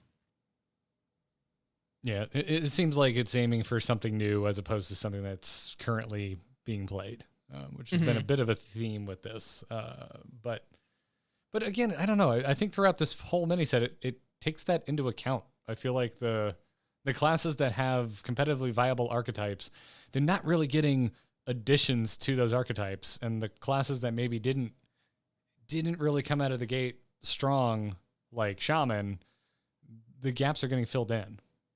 Yeah, they're getting a little happy to bit of see that. direction. Yeah. Yeah, I'm happy to see that. It sure seems like the team takes that all into account. So, let's talk about Crash, Lord of Turtling. Actually, was my nickname playing Terran in StarCraft. Anyway, Crash is a 6-mana 3/9 legendary warrior beast with Frenzy, gain 8 armor, and Death Rattle, equip a 2/5 turtle spike. This card's doing a lot. Yeah, there's a lot going on with Weird Crash here. card. Is it? Yeah. It's got 6 different numbers on it. There's a 2, there's a 3, there's a 5, there's a 6, there's an 8, there's a 9. I don't know if we've ever had like that many different numbers on one card. I don't like numbers. But I think, like, okay, so you're playing him hopefully on 6. He's gonna have 9 health. I think he probably survives the frenzy. There's not a whole lot of things at that point in the game that deal 9 damage all in one go. There's, I guess, straight up destroy cards, which would be not activating the frenzy. But even if you don't get the frenzy, you'll still get the death rattle, which is a 2/5 weapon. So maybe that's okay. Like It's 3/9 with a 2/5 that's drawn out some removal that then gives you a weapon. Like, I don't know. I there's a lot here, but I feel like it's good. It's a sticky minion that slows your game down with its frenzy effect if the frenzy gets triggered, and then like makes you a cosplaying hunter once that weapon gets equipped. Because post 6, what are you killing with a 2-attack weapon? Probably not a whole lot. No, you're swinging Probably your face just 5 times. the You're face, going yeah. face. Yeah. So you're cosplaying as Rexar. But like, so okay, this card's weird, but you're just playing it, and then it's not dying, and you're getting some life in the process. Comes back with Sour Fang if you're swinging that way. Comes back with N'Zoth. That's a lot of life and a lot of weapon swings, and just it's a little bit of extra of everything. So I don't know if there's a deck that's like, oh, this is a Kresh deck, right? It doesn't do a thing that you need so much that you build a deck around it. But if you're a warrior deck that's planning on hitting the mid game, feels like you probably play this. Like you can get it back a bunch of ways, and armor gain is really good. And 8 armor is about how much 1 Alexstrasza does. So we just get to build up against that, and not dying to Alex seems really good in this format. That's true. I don't know. Yeah, she's everywhere. Yeah, she's like the new she's the new rack. Yeah. The She's the new thing rag. that kills this most likely, I think, is probably a Venomous Scorpid, which does not trigger the Frenzy. So you just have to make sure there's not one in play at that time. And like the weapon, I have no way to evaluate. It's just a super weird thing. But you're always going to have a weapon equipped, I guess, for the rest of the game if this dies. So you're mostly afraid of Scorpid Broom? Well, or like if a Scorpid is in play, you just can't cast this. Well, yes. Yeah. Well, that's why I'm saying, like, what are we really afraid of? Are we afraid of Broom coming back into the meta with Scorpid? Like, or a priest killing all my stuff and having a Scorpid in play, and this being the follow-up play I have on turn 6. Yeah, Like, it is odd attack too. It is odd attack. They've got a new. But priest is already killing all of our minions and not caring about our armor. So really, at that point, you just want the weapon, and then you bring it back into Zoth, and then you just hit him in the face a bunch of times with the weapon. That's true. I don't know. Yeah.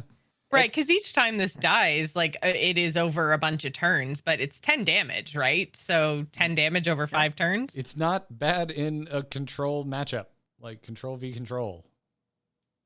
So I think this card will see play because until Warrior has more really powerful synergy cards, you're just going to throw this in and it's going to be annoying sometimes. And it's going to do a bunch of stuff and none of them are what you need, but they're all nice. And the deal is good enough that you're like, all right, just throw in a turtle. I like turtles. The Kresh this card's like Big Lots, man. There's just a lot of crap here, and I'm not sure I need any of it, but I can't argue with the cost. I also called the name of this turtle. However, I did not call Lord of Turtling, so I'm only calling it a half win. I thought Mal'Ganis was Lord of Turtling. I do not remember this boss in Wailing Caverns, but I do remember the shield that dropped off of it, and that's my only gripe with this, is that the 2/5 turtle spike is not the turtle shell shield that dropped off of this. I was running around with that piece of junk for a long time on my Paladin. Are you surprised? Or maybe even shell shocked? I want to go play Turtles in Time. Let's get into neutrals and talk about game. Oh man, Joce, did you call Mutanus? I felt like that one was that's the boss I remember from Wailing Caverns. Yeah, it was already actually revealed when we did the show. So, but yes, that is the boss from Wailing Caverns, and we did talk about because Archdruid was not leaked, but was in the promo image of all the legendaries, so you could just see kind of like the like maybe a third of his card. And so I think chat room helped us out with that one because I wasn't sure. I was like, it looks almost like a spell with him like grabbing his head a bit like but makes sense that he's a nightmare. He's in a nightmare, not he is a nightmare. I'm sure he's a wonderful person. Very pleased to know that on Monday we were mostly focused on the hair. The conversation was mostly about the hair.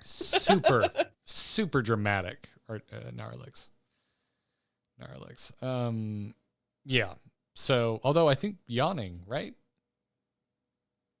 I don't know if he's yawning or if he's like, because the whole thing is like he goes down into the dungeon, right, and then gets corrupted by the nightmare while he's trying to restore the barons, right? So but he's having a lot of nightmare. So Gnarlix is a 3-mana 3/3 legendary neutral minion, dormant for 2 turns, while dormant, add a dream card to your hand at the end of your turn. So it feels like this is in Hearthstone. Gnarlix is a sleeping druid that gives you cool dreams.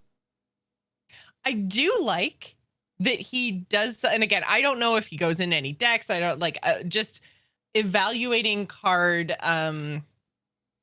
flavor, I guess. I like that they're playing with effects that happen while a card is dormant. so that it's not just a thing that you do and nothing happens for 2 turns. Like, Yeah. there's something going on. It's yeah. You're getting a benefit. It's a good spin on a design we've become used to, right? Dorman used to be a new thing. It's not anymore, but this is a new spin on it, Mm-hmm. which I really like. Although, It's- a 3/3 on turn 5 is not great. No. It's also highly variable. What's great about new Ysera is that you don't have to worry about which card am I going to get. Yeah, And you know here, exactly Nerlex what's can happening. sometimes, yeah. Because if this hits Awakens on 4, you're probably pretty happy. Emerald Drake, you're probably pretty happy. Even Laughing Sister is fine that point in the game. There are going to be some games where you hit like Double Dream and it's going to win the game because you have 2 1-mana saps, and some games where you hit Double Nightmare and it's going to be a nightmare because you have nothing to do with those cards. Yeah, you And need it to. might Wouldn't just it be be too hilarious if the only card he ever gave you was Nightmare? Because in That would WoW, be he's on brand. actually in the Nightmare. Just a troll the whole time. Yeah. Yeah, just a troll. Yeah, could be any dream card, guys. Wink, wink. Yeah. Nightmare can be great, but to your point, when you know you're getting it from Ysera as one of everything that you're getting off Ysera, you can depend on it. So these are all very good points. So yeah, I think it's really Nightmare that I don't want most of the time from. Well, you don't know what you want until you're in each game, right? Sometimes your opponent doesn't go wide and you get a couple Awakens, like, all right, this does nothing. And sometimes your opponent goes really wide and you get 2 Emerald Drakes and then you play them on curve and then you die. There are enough ways for this to go wrong that you already need to be playing a control deck with a lot of good removal early on, and then you need this for value. And it can be fine for nondescript variant value, but you're also competing with Scorpid, which you play it and the next thing they play is going to die, and you know what you're getting out of it. Yeah. So you really have to be able to make use of all the dream cards for it, and I'm not sure we're there. Yep. Devouring Ectoplasm. 3 We mana. did talk about this one on Monday. Okay. Yep. All right. It's a shredder. Good card. Selfless. Oh yeah, this is the new mini shredder. Mini Shredder, yeah. So we're talking about selfless sidekick, 7 mana, 6/6, common neutral minion, battle cry, equip a random weapon from your deck. Meh. Really good with Bog Spine Knuckles, and Dungeoneer will always draw you Lightning Bloom if it's the only spell in your deck. So get ready to see a lot of this. Really? For 7 A little mana? late for It Bogspine pulls out your Knuckles, isn't Evolve it? weapon, and then it turns into an 8-drop. Hmm. Yeah. There you That's the only use case that we're going to see it for so far. But it's a very good use case where your 3-drop always gets you Bloom and Custodian. Oh, wait, because it's equip. Okay. I was thinking Yeah. it was just draw a random weapon. I'm like, but then I have No. to still. Okay. That Yeah, makes a little it's more kind of sense. more Okay. that- Nope, you don't have to search pay for function. it. You just get That Lightning was Blooms, you me. drop this, and then you get an Yeah. 8-drop and a weapon swing. Yeah. Yeah, that was Okay. me not reading the card correctly. Yeah. Well, I like Bogspine. I like Shaman. I have a deck list for you after the show. Sounds like you have one for me right now. I do, but yeah. we're podcasting. We're professionals. We gotta focus. Yeah. And also, we're an hour and 40 minutes in and still Yeah, have we 2 still more have sections. so much to go. Yep. Meeting Stone, move on with our lives. Slightly Meeting less evil Stone. totem. Slightly less evil. It's good on turn 1. You get a guaranteed 2-drop. It's going to be okay in minion decks, better than it looks, but also it's not proactive, so you have to be willing to go a little bit longer. It can't be like Face Hunter. Yep. Ready to talk about Paladin nerfs? More Paladin nerfs? I can talk about Paladin Nerfs whenever you want to. All day, every day, every show. Well, Blizzard wants to talk about him right now because in this patch is another first day of school nerf. Instead of adding 3 random 1-cost minions to your hand, it's going to add 2 random 1-cost minions to your hand. They can't stop making this card good. Except Well, now. yeah, I think maybe this should have been the nerf they went to originally. I was really surprised when they said, hey, it costs 1 mana, but now you also get yet another 1-drop. I was like, that's still really good. We're still going to see them play, and it still saw play. Like, I think it always should have been 1 mana, 2 minions. I don't disagree, but my brain, I want to give them the benefit of the doubt. Hindsight is always, it's always so much easier to talk about things after the fact. I think if any of the buffs had really made an impact, like if suddenly we were staring down the barrel of effective elemental shaman or something that actually upset Paladin being a top tier or anything like that. I'm just going with that because it's the world I want to live in. I don't think we'd be having this conversation. And I like the dev comment. The dev comment gets into that, saying, hey, almost as if they could feel us all going, why didn't you do it the first time? They said, we're taking the opportunity, quote, to hit some of Paladin's generic power. First day of school and Hand of Adal are strong performers played in all four main Paladin archetypes. Went on to say, while the last balance change for this card only resulted in a mild change in power, we will still be attempting changes like this in the future. Went on to say some other stuff. I think what's important here, though, is that they say it's important to us that the players' decks usually stay intact following balance changes. So I can respect that, and I see what they were going for here. Did they miss the mark? I think yes. But again, to me, it's like all relative and it's all connected, and had anything else shifted something to be on the same level as Paladin or overtake Paladin, I think we'd all be a little more accepting of this style of change on first day of school. Well, but I think the first day of school still being so powerful was part of what didn't make the meta change, right? Yeah, but I just say, like, let's look somewhere else. I don't know. I think it's just where my brain goes is like, where else could we have pushed a buff further? Because there were a bunch of buffs, and it doesn't feel like any of them were impactful. After N'Zoth was super impactful, I think. But I'm after sorry. Yeah, you're absolutely correct. This is my favorite deck right now. Well, yeah, it's my fun. favorite deck pre-mini set. But it's so there were a bunch of dominoes here. The first day of school nerf, if we're going to call it that, the first change was effective at killing the initiative-focused version of Paladin decks because they were also built around Crab Rider. It was first day in Crab Rider, and you had a really, really crazy early game compounded with first day of Adal. But when you took out the really powerful early game threat of Crab Rider, along with the really powerful early game of first day, then all of a sudden the entire format slowed down. What's really good in a format that slows down is reworked first day. So they made the format more conducive to the change, as opposed to what I think they were hoping for, which is enabling more early game decks, where the reworked first day would have been worse. But the dominoes didn't fall that way, and instead they accidentally made the card just as relevant. Even though the meta definitely changed, things got way slower. We went back to playing Libram of Hope, we have N'Zoth, we have all that, but the change made the new card good, where the old card would have actually been, I think, more healthy at stabilizing the format. So now they're just making it worse, which I think is a good idea. It was on academic probation, and then they decide, like, it's time to actually change something. But this Hand of Adal change is also really, really important because early game decks still couldn't compete against Aldor Attendant Hand of Adal. The thing has 5 health on turn 2. Like, you couldn't compete with that. So I'm glad they changed that too. Yeah, Hand of Adal lost the health on its buff. It's a very impactful card.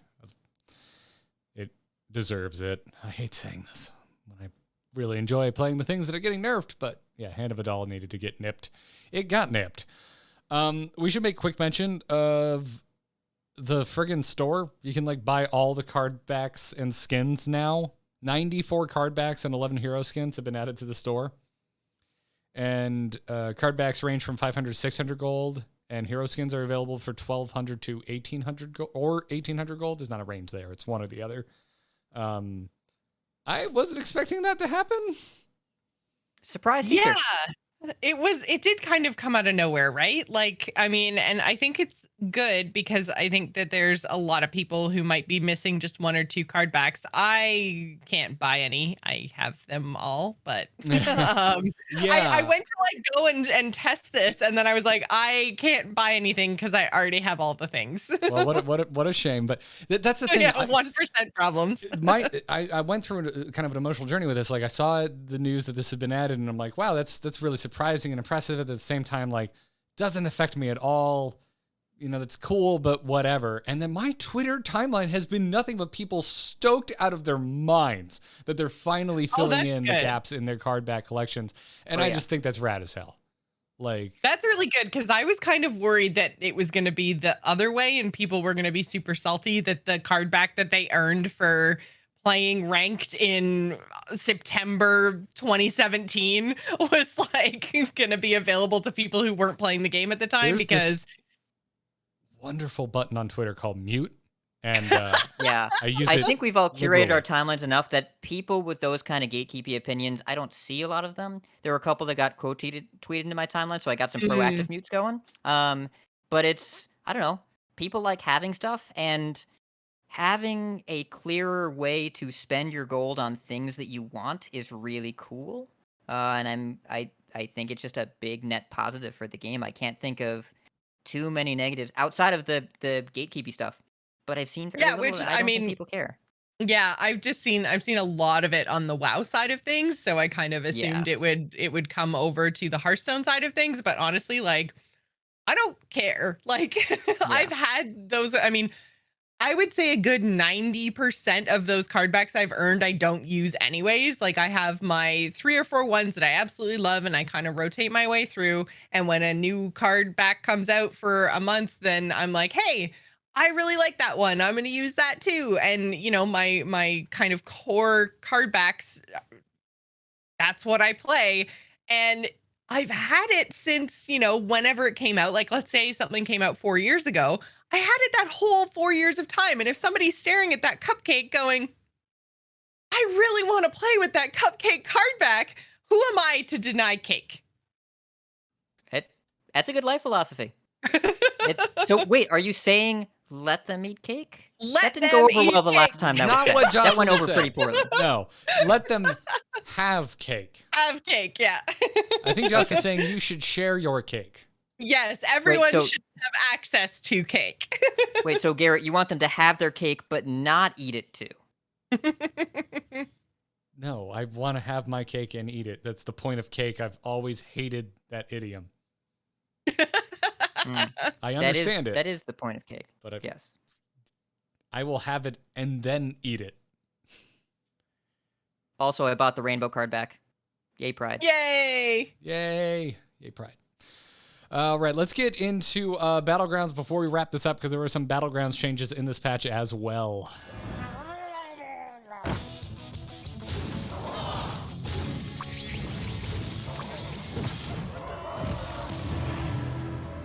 Have a good battle, friend.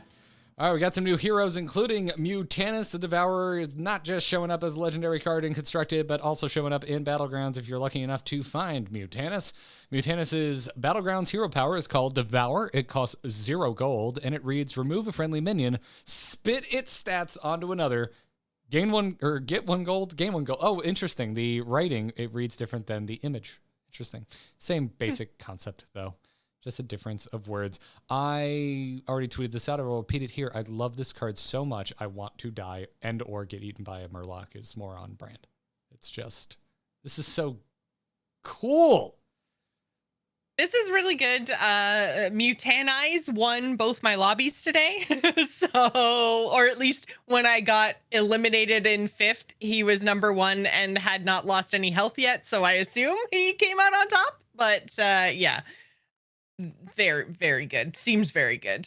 Because you basically transfer stats and still get the upside of the 1 gold for selling the minion, right? So there's no real downside. It's free.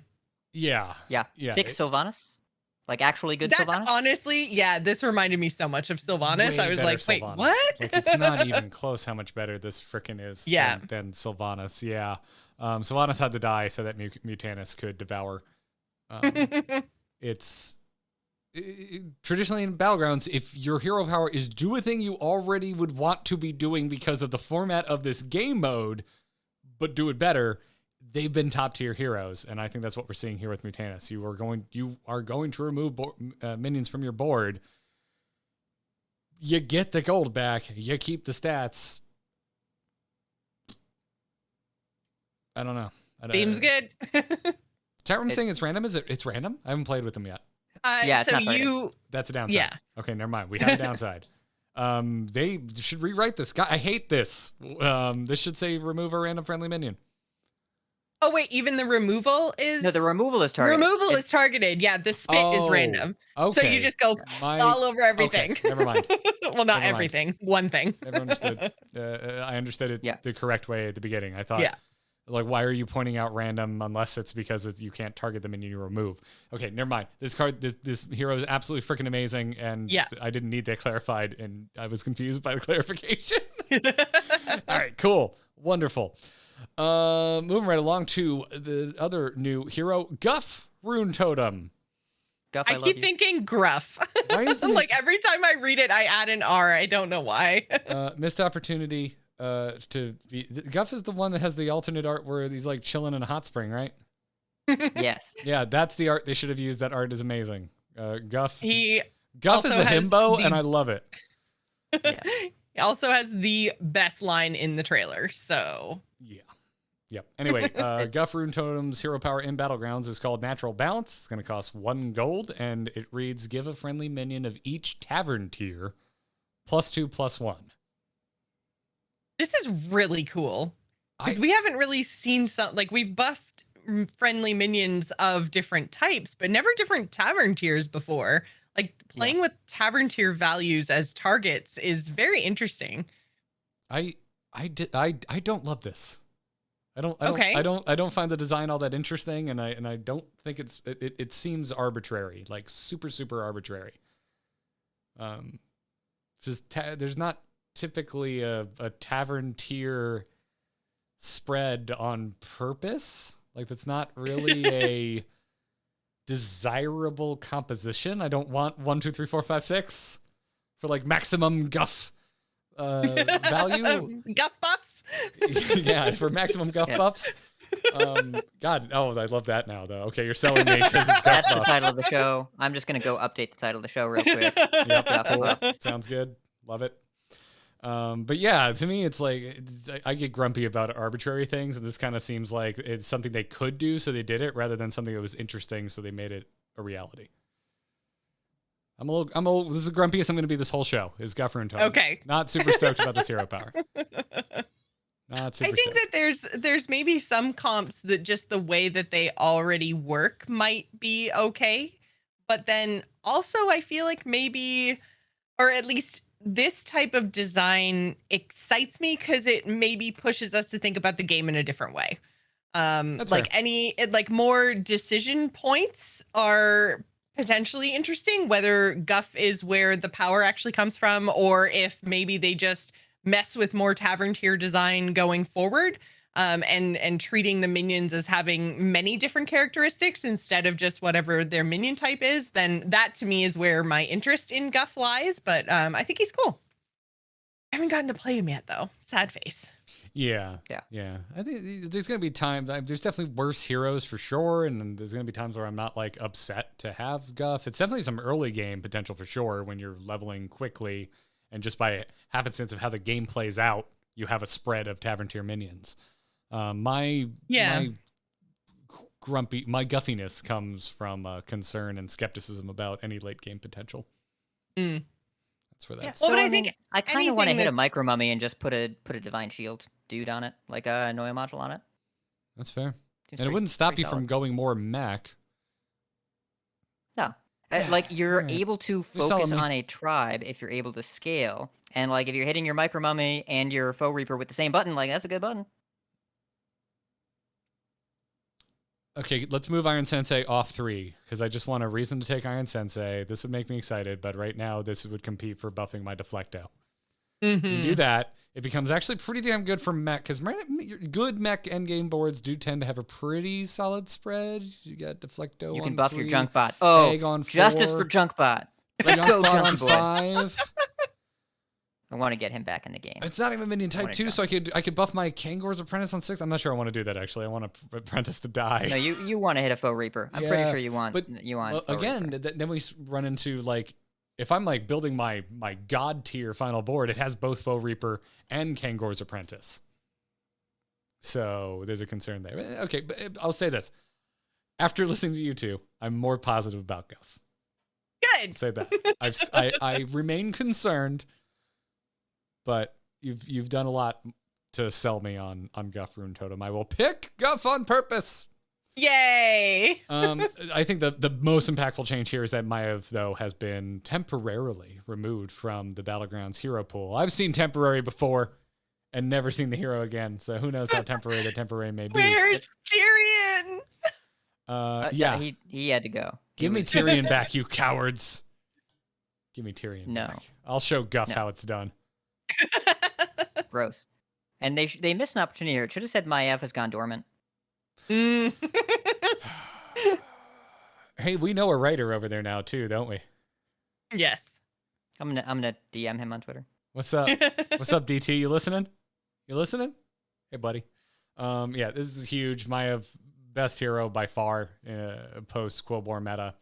That's going to be really impactful. The fact that Quillbore are no longer guaranteed to be in every Battlegrounds match is also a massive, massive shift to the way we're all going to be playing. I'm so ready for that. Big deal. I'm really excited for that. I think they could do like 2 weeks. I think 2 weeks guaranteed and then turn it off. Like, here's our 2-week celebration of new minion type coming in. It's guaranteed. Get a feel for it. And then after 2 weeks, turn that off. Let's go back to major rotating minion types. Let's go. I still feel, and maybe this is just because I'm like, ugh, Killbar, bleh. But I did feel like still every single one of my lobbies, except for one, had Killbar in it. I'm like, are you still weighted better? Yep. And then we're getting a new minion called Hexruin Marauder, tier 4 demon, 3 attack, 5 health, reads at the end of your turn. If you have 6 or fewer minions, gain +3/+3. That becomes +6/+6 if you golden Hexruin Marauder. This is so weird. I feel like I'm talking Dead by Daylight right now because there's a perk called Hex Ruin in Dead by Daylight that was like beyond meta. It's like every single killer played it for 2 years. So I'm like, wait, what game am I talking about right now? So I feel like there is a DBD fan on the Hearthstone team and they did this. That's all I'm saying. I see you. I find this card interesting, and I wonder if it's enough to make Big Fernal Demon a thing. And like, I tried today, and anything I was trying to do with demons, just my health was just too low. I mean, obviously I had my pink boys too, but like I just, oh man, anytime your pink growers, taking, you had your pink growers. I did have my pink growers, and they just kept smacking me in the face, and I was like, cut it out. It just like I took way too much damage, and you know, there's just damage swings right now feel still pretty big, so you know you can't lose health based on your minions in this current meta. It feels like there's a card missing from this. It feels like there's a duplicating taunt demon that doesn't exist that goes alongside Hexruin Marauder. Yeah. Well, so like maybe the dream here is you get you have Soul Juggler demons and you get a Void Lord, because the problem with demons is always that you run out of board space, so you're trying to play a spot down, but you have to like get to tier 5 with Soul Juggler demons and be okay at that point, and that's also usually not the compatible build with Wrathweaver, which means how do you survive that long, and how do you make your fights better by playing a minion down? Yeah, because then you're always second, and that's like basically never good. I think Big Fernal needs to maybe lose a stat or two and go down to tier 3 so you can find it sooner.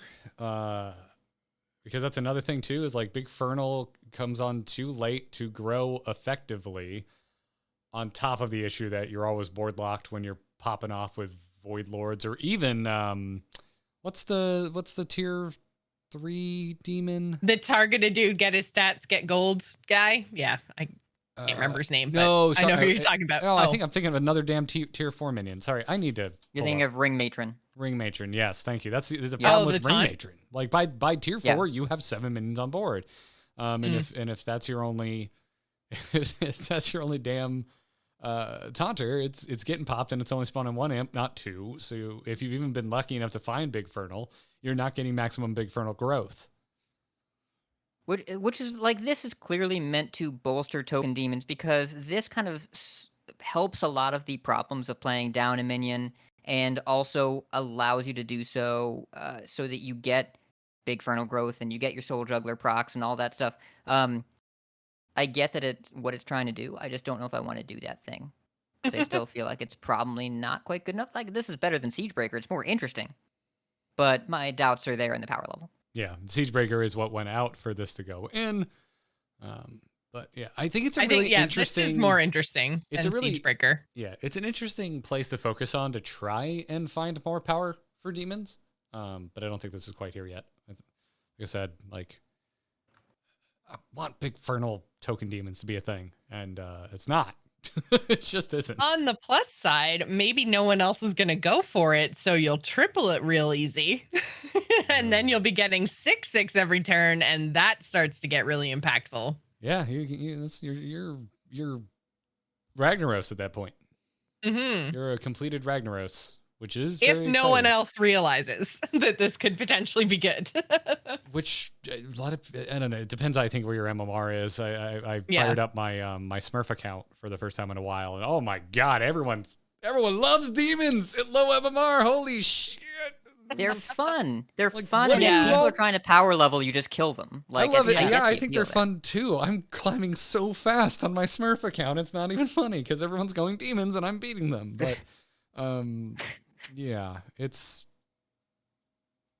Garrett's at the elementary school playground dunking on that Fisher Price hoop. Look at me. Do it. It's 'cause yeah. I have some stuff to learn, and I'm excited to catch up to people who stopped going demons so I can learn something. Anyways, I think it's a good place to look. Push it further, I think, is what I want to see. Like, we need to push the token demons further. This is a good first step. Don't think it's enough yet. That's fair. Yeah. And that's also the end of noteworthy, interesting bits for this episode, for this 2-hour episode that we're like, yeah, let's just knock it out real fast. All we got to do is talk about the patch. Let's talk about the patch. And we just did talk about the patch. Turns out, y'all, this was a huge patch. Yeah. This was a Lots big, of stuff. yeah, big patch. I think regardless of what mode of Hearthstone you're playing, it's having an impact. We'll talk more about it soon. Before we end, I do want to remind everyone this is going to be our episode for the next week. So don't expect a new episode on Monday. You're traveling anyway, right? I'm going to Texas for a wedding. What? It's Whoa. back many years ago. We used to have this tradition where like two people would commit to each other, like let's hang out for the rest of our lives, and then other people would watch them do it, and then afterwards everyone would party. And it was a cool Can thing, and then we confirm. stopped doing that. We stopped doing that for a while, and now it's like, hey, let's try it out again. Yeah. It's like, hey, do you want to come? You don't have to commit to us, friends, for the rest of your lives, but would you commit to a day to hanging out with us? You know, And I upgraded. I'm committing for a weekend. oh, Whoa. That's like, including traveling, that's like 4 days. yeah. Joce slept in my podcast studio for like my wedding week. You were here for a few days. You're here for a few. We put you to work, made you hang lights. Yep. I got bit by a whole bunch of ants. Joce is OG. Happy Florida! Joce is ride or die. That's what we like. Joce is an honorary Floridian because Floridians ride or die. They party till the party's over. And that's exactly what Jocelyn does. It was so weird for me. It was like, don't step there, the alligator will eat you. Don't step there, you'll get bitten by ants. Don't the step there. alligator I was was like, where do I step? Okay, Jocelyn, you are literally twice the size of that alligator. It won't gonna do nothing but maybe give you a toe piercing. You'd be fine. Yeah. You'd be fine. You're not selling this as well as you think you are. I think. Everybody wants to go to Australia. What is Florida but America's Australia? That's quite the metaphor. Anyways, thank you to our patrons for supporting this program. We always want to give you a shout out and a thank you because we really do appreciate the fact that you are paying us to do this. This is a big part of the way that we all make a living. And so if you'd like to help pay the bills or just support us because you like this show, check out patreon.com/TAC. Get yourself that Discord access. Get yourself that custom ad-free RSS feed made just for you. And support us in the process. Also, huge thanks to our Patreon producers, Declan H., Cheesy Bob, and Jeffrey D. If you want to become a Patreon producer, well, Patreon's in the name. That's how you can go and find out more. If you want to catch the back catalog of Angry Chicken, maybe you missed an episode, check out theangrychicken.com. Other than that, around the table, Joce, when you aren't doing TAC, where can people find you? You can find me on Twitter and Twitch. I'm at Joce Plays. That's JOCE Plays. You can also go and check out the Gamers Inn. I played a really cool game called Imagine Earth this week. So if you're into like Frostpunk or Civilizations and kind of like city building strategy stuff, it was actually really, really good. So check it out. Sick. RidiculousHat, how about you, dude? You can find me at twitter.com/RidiculousHat. You can find me on CoinConcede in 70 minutes. Good Lord. Have to If work you're on listening to that. this after the fact, go Yes. find Coin Conceit on wherever it is you get your podcasts. Yes, you can do that. Also, coinconceit.com or twitch.tv or twitch.coinconceit.com. And also, I do the Data Reaper podcast, which we released an episode yesterday because I worked from home, and then we did the recording like 3 hours after. And so, yeah, you can find me where people talk about Hearthstone because I'm usually there. Nice. I can be found at Garrett Art, GarrettArt on Twitter. That's where you can go and follow me. I was tweeting about finishing Invincible last night. That show is very good. Get past the first episode. It's very generic, and I thought it was boring as hell. And then it explodes and becomes one of the most interesting things I've watched in a while. I almost gave up. Halfway through. Anyways, yeah. Garrett Art. amove.tv for this podcast and every single other one that I produce. Since we're doing this on a Thursday, I just wrapped up Into the Nexus. This is a hot new Into the Nexus. If you want to hear about how they're changing Muradin in the next patch for Heroes of the Storm, and it hasn't happened yet, go listen to Into the Nexus. I love him. They're changing him. I think for the better. Anyways, that's going to wrap it up for this episode of The Angry Chicken. Until next time, job's done. Job's done. Job's done. Oh, yeah. Brother. All right. Yeah. Keep rolling, baby. You know what time it is? You know what time it is. Time for food. I'm so hungry. Yeah. Oh, yeah. I should also eat something. I'm so freaking hungry. I had a Starbucks breakfast sandwich when I woke up. I am weirdly passionate about Starbucks breakfast sandwiches. Did you get the egg and cheese and bacon on the little like ciabatta duty? Yeah, that one. Oh God, that thing. The first time I ever had one of those was waiting for my flight to BlizzCon one year, and so every time I eat one, I just think it just makes me think of going to BlizzCon, and yeah, happy place. It's like I taste how processed they are, and I feel like I'm not supposed to like them, but I enjoy them. It's good stuff. I am bachelor mode this weekend because Katie is in North Carolina for a conference, so I am going to pizzahut.com. That's what I'm doing right now. Oh, boy. That hurts me, Garrett. Why? It hurts me. You live in New York. I don't have those options. F you. But I understand that you do what you must. And really, here's the question. How bachelor are we getting? Are you stuffing a crust? Does your crust have cheese in it? I am not a huge fan of Pizza Hut's stuffed crust. I'd also like to point out that I believe there's a very big difference between I am in the mood for pizza and I am in the mood for Pizza Hut. Pizza Hut is its own classification of that's like if I say I want Mexican, I do not mean I want Taco Bell. I will say I want Taco Bell when I want Taco Bell because I very much specifically want Taco Bell when I want Taco Bell. We did recently find a pretty damn solid pizza joint owned by a family out of Hoboken. Oh, nice. They're making some good stuff. Yeah. So that is, when enough. I want pizza, that's where I go. When I want Pizza Hut, I order Pizza Hut. And I want pizza. Yeah. Sorry. It's, and like, that's what I think of when I say I want food or I want Taco Bell because they're not the same thing. Because Taco Bell's not food. Taco Bell is food. It's fine. No, okay. I do not understand the constant jokes What about... does your body do? It tries to get it out of your system as quickly as humanly possible without processing it. I was about to go into this. I don't understand that joke. I have never, like, once had... my morning coffee does more damage to my body than any time I go to Taco Bell.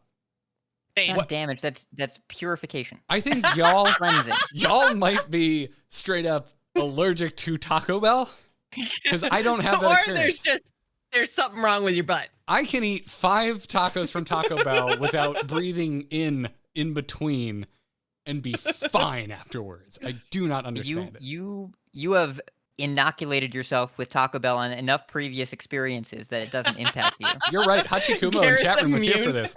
I live streamed myself going to Taco Bell the last time I streamed World of Warcraft because I was hungry. And Katie was like, I'm not coming home. I'm like, I guess I got to figure out lunch on my own. So I called myself from my computer to my phone on Skype. And I just I put the stream in my cup holder and I drove to Taco Bell and got Taco Bell. And it was delightful. And did I end that stream because I had diarrhea? No.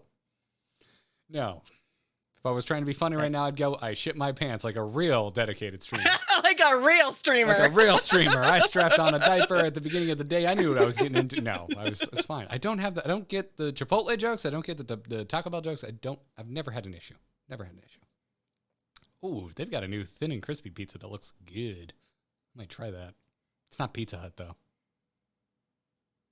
It's not what I think of when I think Pizza Hut. No, I want Taco Bell. That's my secret. I always want Taco Bell. That's the impulse that was gleaned from this conversation. That's pretty amazing to me. That's my response was I want to eat something, but not Taco Bell. Yeah, because I only eat food. Well, chat, I've got 30 minutes before patron games for Into the Nexus, which you can find over twitch.tv/Kyle Ferguson. Ridiculous Hat, you'll be live at twitch.tv/RidiculousHat, yeah? Twitch.coinconcede.com. My bad. There you go. Joce, you're done for the night. I'm done. I'm out of here. Yeah, I'm jealous. I have schoolwork to do after the patron games. Yeah, I have a midterm, so not today, thankfully, but. Chat, one of these days when we're not in a rush, I will tell you how I ended up in a podcasting class this semester, but my midterm is to make a podcast. So that'll be interesting. I think you'll be fine. I've got a 100 so far in both my classes. I was wondering how your podcasting, because we were talking about this when Garrett first got into the class, and it was like, okay, this is gonna go one of two ways. Either you're gonna just absolutely crush it because you've literally been doing it for years, or everything that we do is totally wrong and you're gonna fail. Mine was like, my concern was really more I'm not gonna be able to keep my mouth shut and my teacher's gonna hate me. But that can still be true when you have 100%. I've stayed very quiet. If my teacher ever sees this, I think you're rad, and I'm just keeping to myself. It's all good. We're all good here. The way that I saw it going poorly was not that you didn't know what was up, was that your opinions overrode your decorum, and that you elected yourself amateur professor, and that you backseated the class, and that would be a bad idea. Yeah. And I'm glad that you have the knowledge, and also, more importantly, at the end of the day, you're too tired to correct them. I think that's the important part. Yes. And also, you're full of bourbon, which will make you more relaxed. Will it? Okay, I don't know like what your cycles of drunk are. Like the one drink brings me down, and the second drink turns the volume back up. So like, yeah, no, dude, I'm the same. That's a good point. Yeah, that is a good point. It makes me party, whatever that means. Whatever that means. Yeah.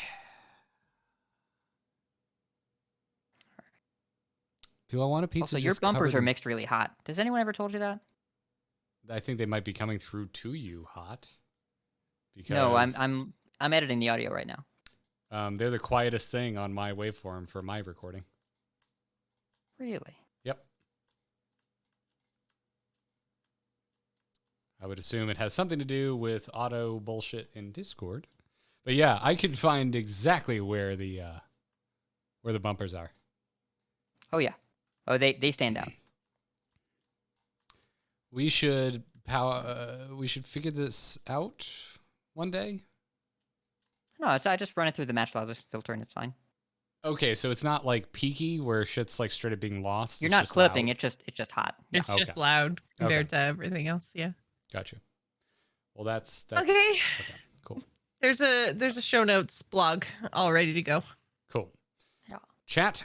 I don't know when we want to post this, but it's ready. I think ASAP is fine. As soon as we can is totally great. Chat, I'm going to bring the stream down. We'll talk to y'all later. Bye, chat.